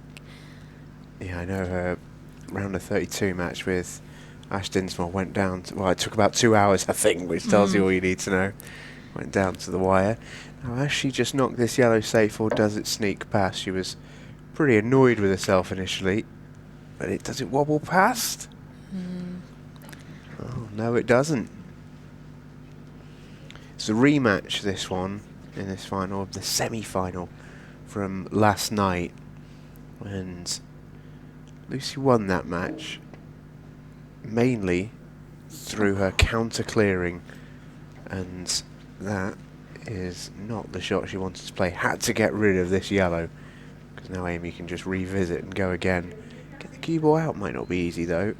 Yeah, I'm just thinking she's so close to it, and it's so like a dainty shot. If she could screw directly down the line, she'd have the one in the middle.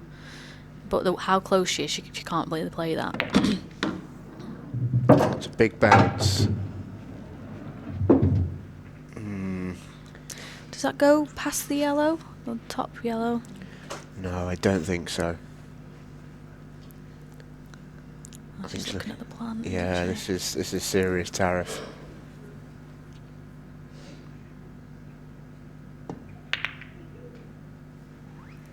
She has tied up that red now. Yeah, whether it was intentional or not, I think that's actually come out okay for champs. I think the top yellow goes to middle. Maybe. I keep looking, we can see the overhead in our commentary studio. And overhead makes it look like it goes. You think, oh yeah, that yellow goes. If you're on it now. You look at the main camera, you think, oh, it's got no chance. It might even still go down to the bottom corner.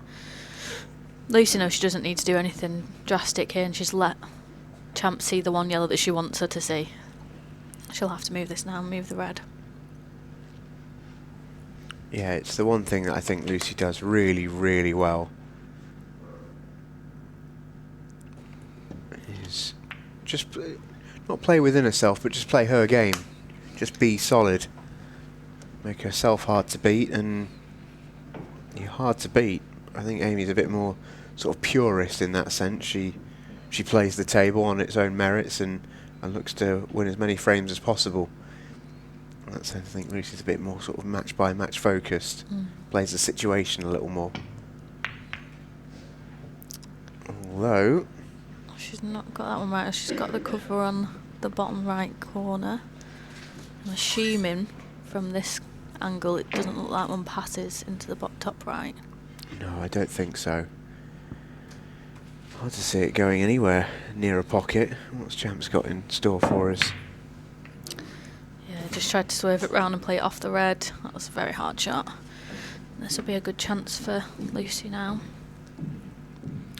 Just the one near the black will be her a bit of an issue maybe, because she would ideally like to have left this one that she's playing to come down for that. Yeah, for sure. May look to use the red that she's onto the left centre to land on it now. Yeah, have two cushions and leave it in the same bag.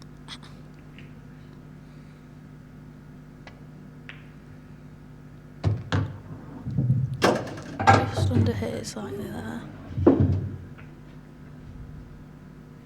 Yeah, she's got a bit of an insurance policy at the top of the table because there's a red hanging over a pocket, so you don't really need to be too close to your work.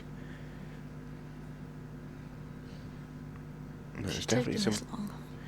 Yeah, that's the other option, of course. But then you're a little bit straight on it, and you need to make sure that the 8-ball doesn't become in the way then.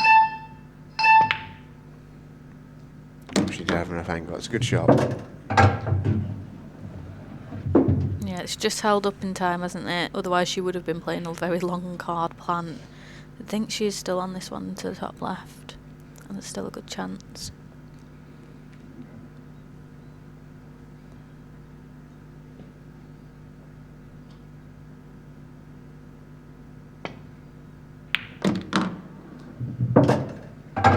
Okay, Mary Talbot in the semi-final did Lucy Smith. First time seeing Mary personally, and I was absolutely, well, I was very, very impressed by what I saw. I don't think that'll be Mary's last semi-final. Yeah, definitely not. I played her in the first event and knew that she was going to go on and do some damage in this tour. She's now focusing purely on pool as well. She was more snooker. She's got a very good club, really close to where she lives as well. She's really putting in the time, so deserves everything that she gets. She's a very good player.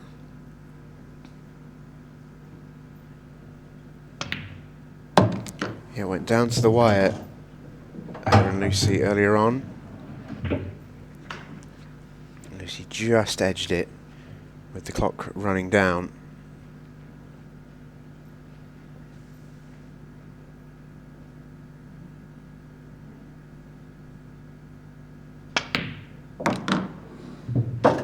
Happy for 1-0. Solid enough start.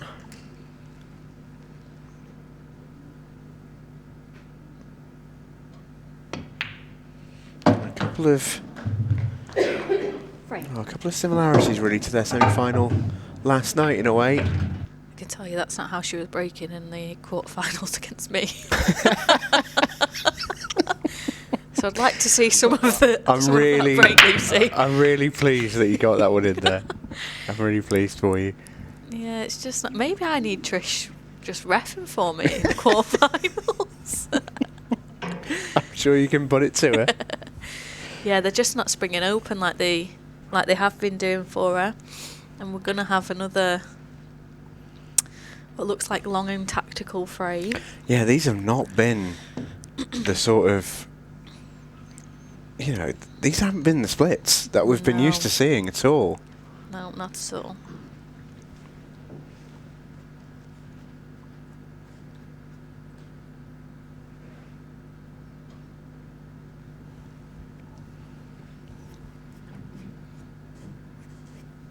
I know Lucy doesn't hit the pack hard, but it does look like she's taking a little bit off a break as well. She's not hitting them as firm, maybe. Yeah, they're just not hanging open. That's gone a little bit wrong. But again, she's got a colour set that is favourable. And now it'll be about pulling back, potentially trying to knock a red safe. In doing so.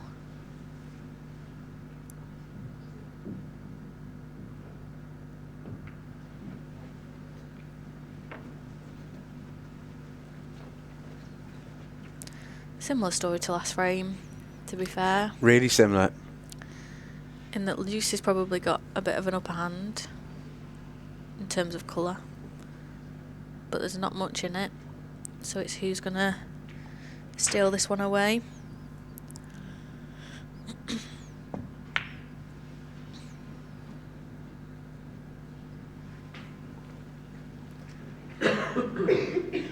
Don't think that was an attempt to the pot there. Wasn't really gaining much from potting that.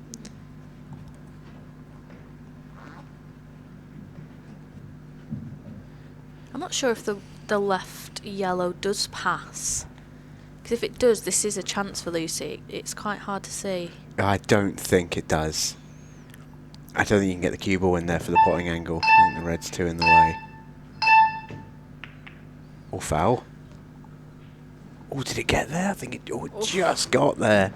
It's Trish checking it, I think. I think Trish is just conferring with the timekeeper out there. Now she's coming in for a review just to make sure, it being a final, it's important these things are correct. I think from my perspective it just got there. I don't think it's bounced off. I think it's rested on the cushion, which by nature of it is contact. Yeah, I wonder if we've checked if it's a frozen ball, because then that's the answer's there. I'll fetch Trish. I'll go and tell her. 1 sec. Lucy's played the shot, though, there that she keeps playing, developing her balls, pushing one safe.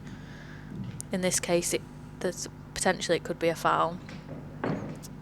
But she's playing all of the right shots percentage-wise. We just have a quick look again at this. Yeah, well, it does. Looks like it hits, doesn't it? Yeah, it does. No. Oh, foul. Well, there we go. So it then just became that simple question of, well, was it frozen to the cushion? And if it wasn't, it didn't hit it. Yeah. So there we go. Must have just rocked back a little bit. And those are the fine margins. So cue ball in hand for Amy Beecham is a biggie. Not the end of the world if that stays up, because you feel like she's got a real upper hand now in this frame. Yeah, I think It almost felt like a bit of a free go, that one, that shot. it did. I think maybe that tells us a little bit about how Champs is thinking. Because on another day she may have chose to take one in the middle, develop a bad ball, and leave that as a double, knowing that she's a very good player and will get that double more often than not. So again, playing the percentages, playing the right shots, playing what she's comfortable with. Well, they've both now got the same problem.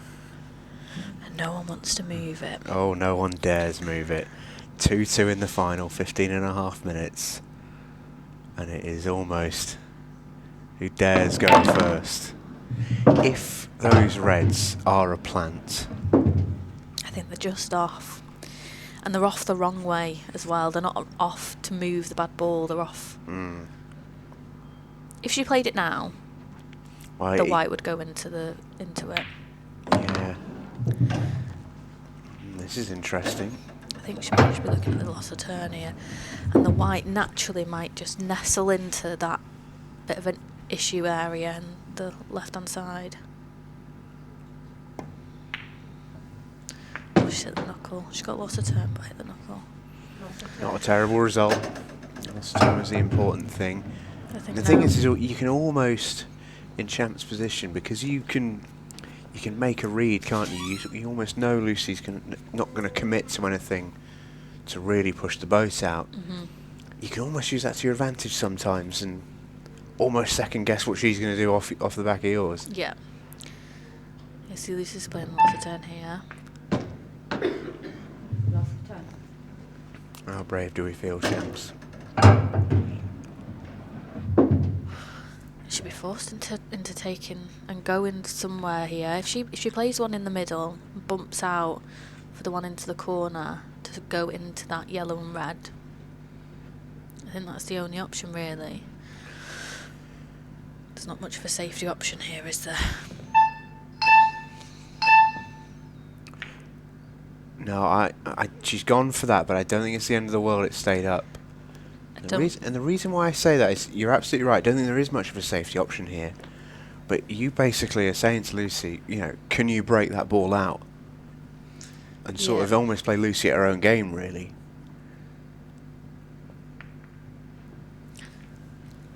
That's a good shot. It does make a difference if it's touching or not.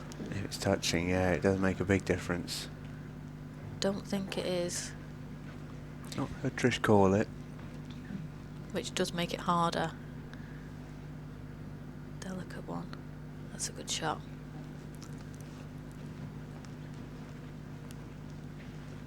That looks so much easier. She made that look so much easier than it was.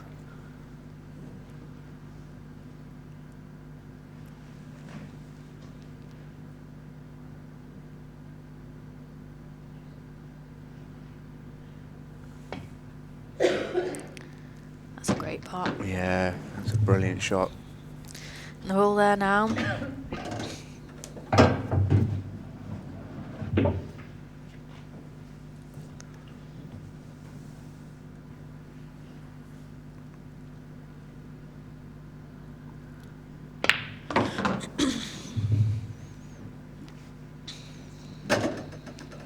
Still a real shot to be made, though.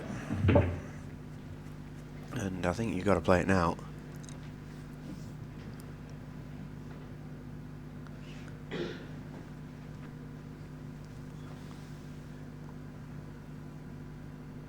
Doesn't want to flick the red. Just wants to hit just near the jaw. That's a good shot. Yeah, really well played.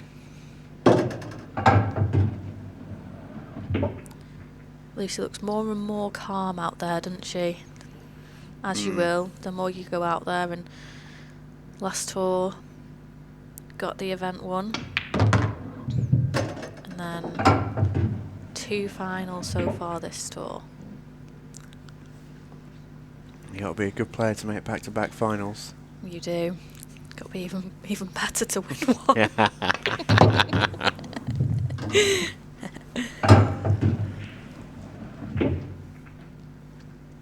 We say ball for the lead with 11 minutes to play.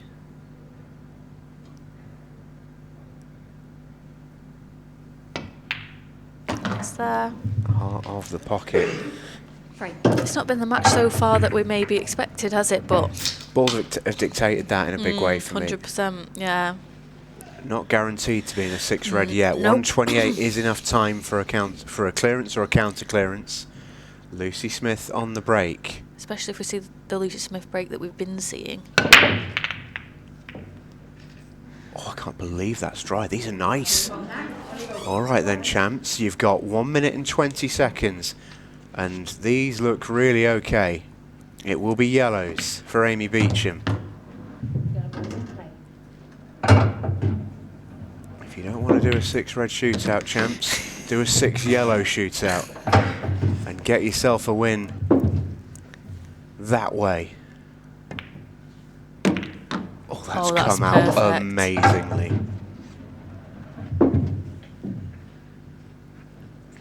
The yellow just below the yellow she's going to play next is the key one. I think she's just going to find the gap and play bottom right. Yeah, could you come back up for it? Yeah. 38 seconds.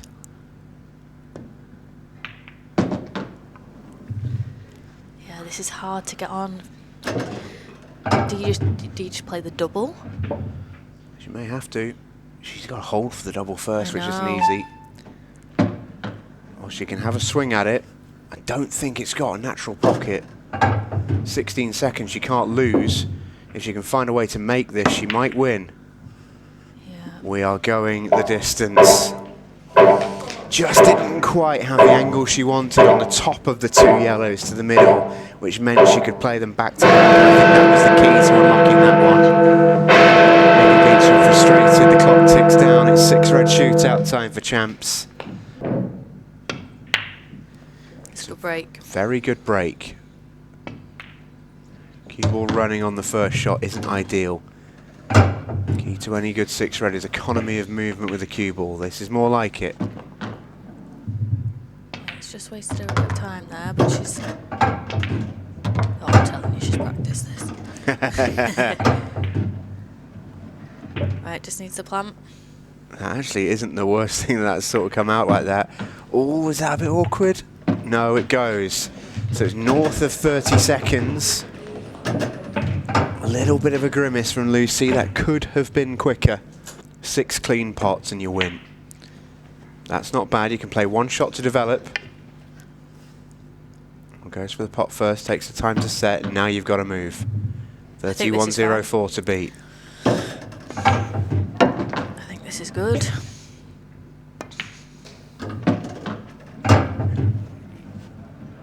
Yeah, this is the way, right middle next, and then the one into the bottom right corner. 2 pots away. It is going to be quite tight. This for the title.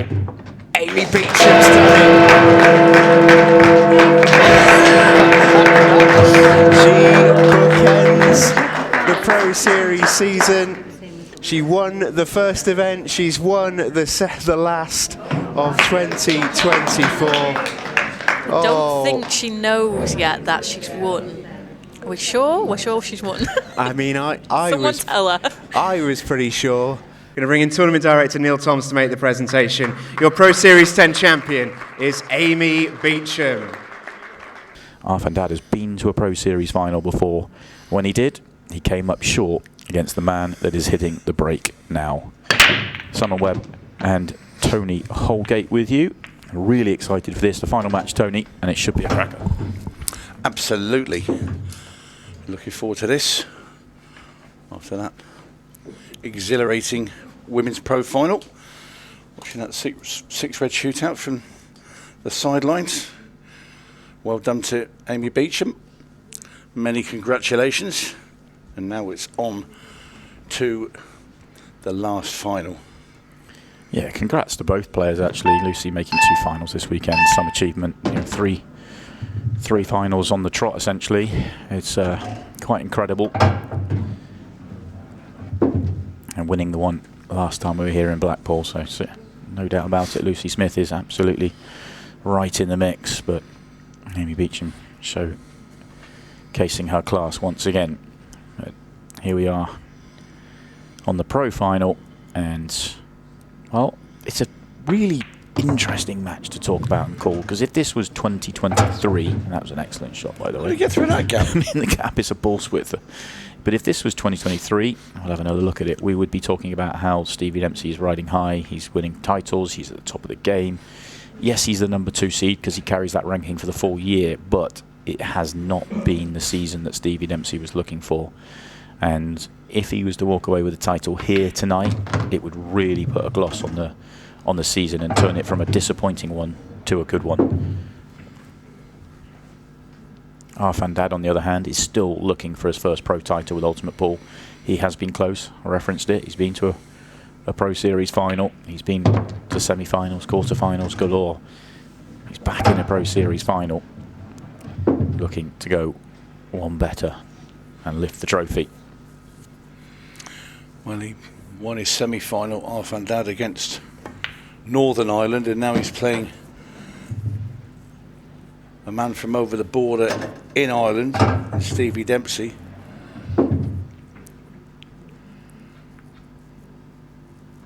He's going to have his work cut out. Dempsey, towards the second half of the match in his semi-final against Jack Whelan, was starting to find his break. It was really, really good towards the end of that match, and he was picking out finishes from absolutely nowhere.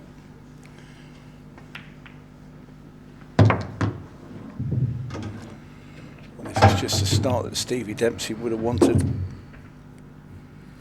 As black goes up into the top corner.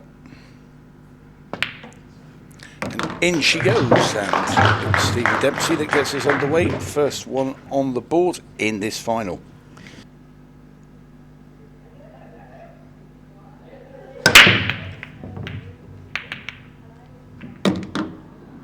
Okay, Arfan gets a ball this time, and his chance is glorious.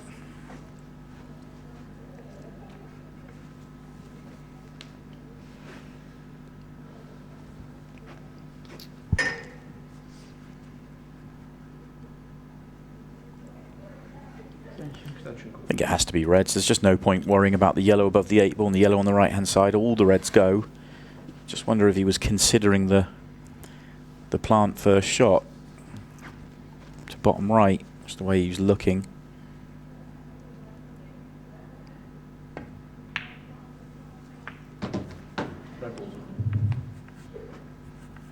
Not a massive amount of room for the 8 ball, but enough not to really worry.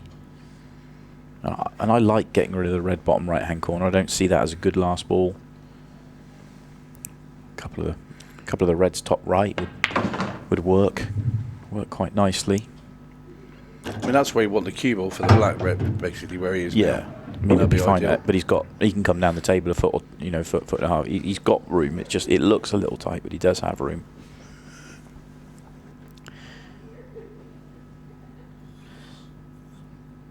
Could try and bump the one on the right hand side over the right centre pocket. Yeah, he is. Yeah, I like that because that now becomes a good last ball.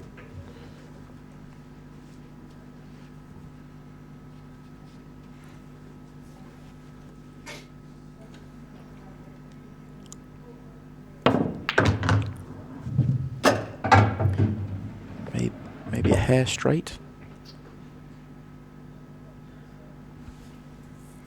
Yeah, they like just a little bit of angle just to pop that in the corner and just bring the cue all over towards the blue spot sort of area.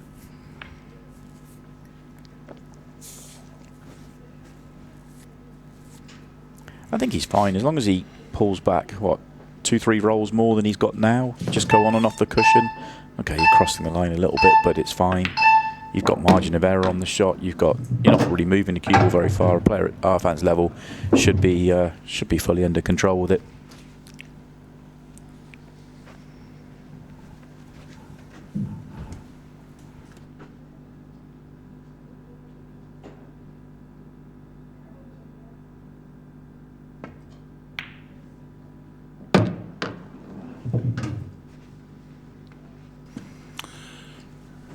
Arthur now just seeing where he wants to be.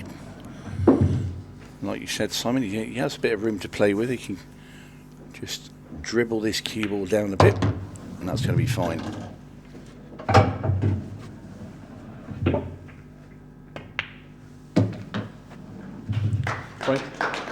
Yeah, really nice visit to the table that for Arfan. We can all look at it and go, oh, it was a nice open split, and it was, but he had to pick a nice route there to make it easy. And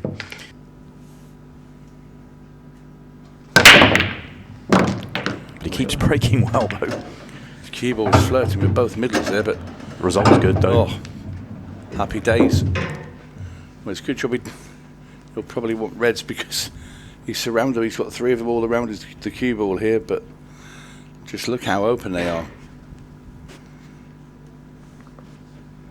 Want to play the one in the middle first. Get rid of that one on the rail next as well. Well, I don't think he wants to knock it closer to the cushion, but he has done. Where the red was originally, he had a couple of inches away from it. He could probably have played it with a bit more pace, and now this has got to be very, very careful and slow down this rail. Played it well, though.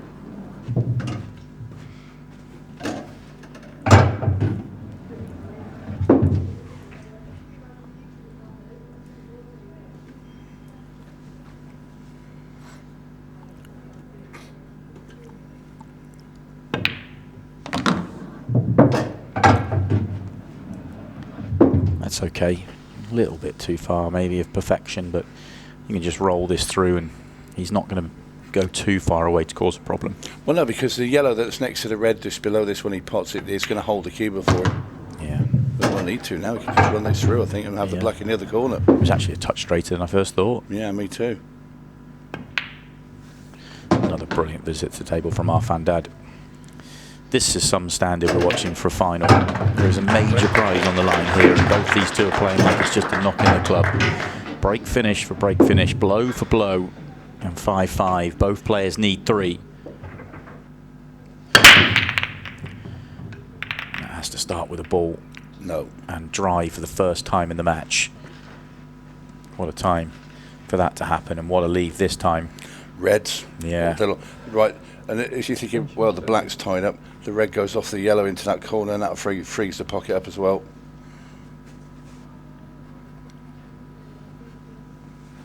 The other red that's dodgy, that goes into the left-hand middle. I'm trying to look at the route now of these. Obviously, this one's going to have to be first here. I don't like the one top right first, because that's the one you use. You want to play that one off the yellow, don't you? Yeah, that's my whole point. That's your developing shot for the 8 ball. Yeah. Yeah, I didn't like that. Yeah, now he's scratching his head. I don't know where the 8 ball's going.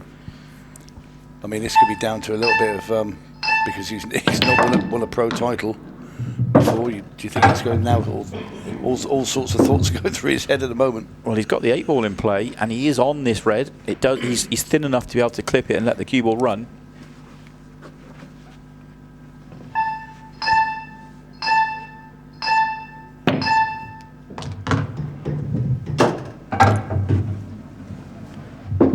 Everything still goes.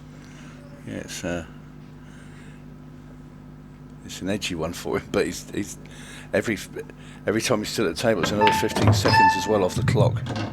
That last red's going to be tough to land on, even though it does go into the right centre pocket. Yeah, you just got to be thinking about getting the balls into the pockets now.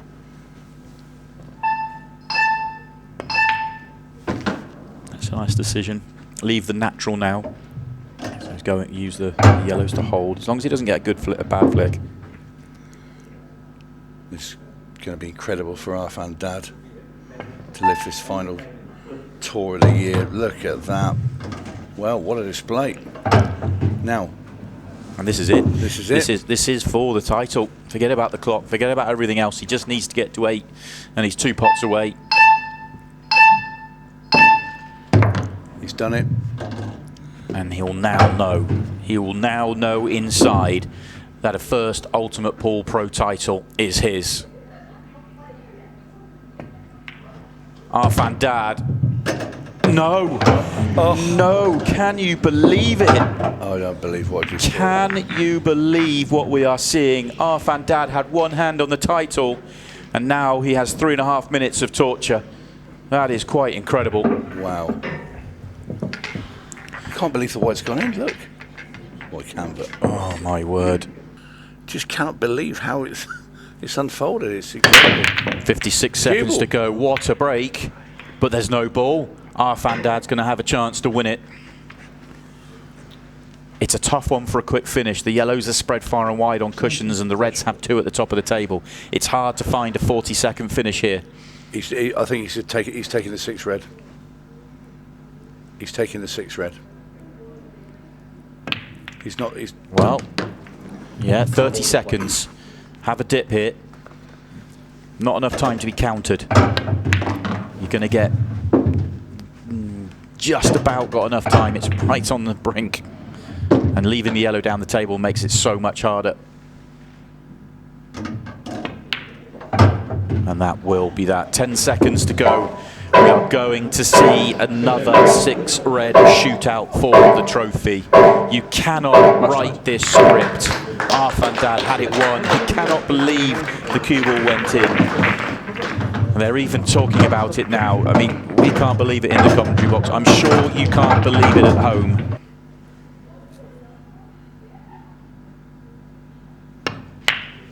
And it's a good break. Oh, he could have gone round to the centre. He's had to wait quite a long time for the first shot. Yeah, and that red coming under his hand as well slowed him down a tad. But he can go quick from here. Oh, he's just had to wait. Might have to go long.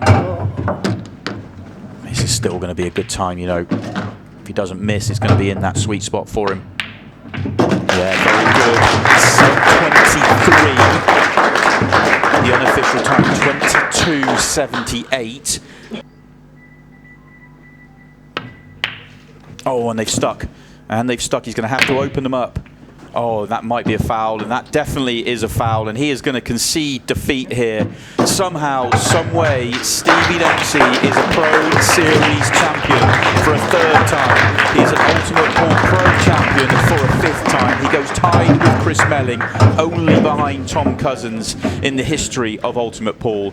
It isn't the most miraculous turnaround, and a penny for Arfan Dad's thoughts. You have to feel for him. The daddy gave us so much in this final, but he comes up short once again. He will be back, but Stevie Dempsey is the champion again. We'll crown him next. Your Pro Series 10 champion is Stevie the Hammer Dempsey.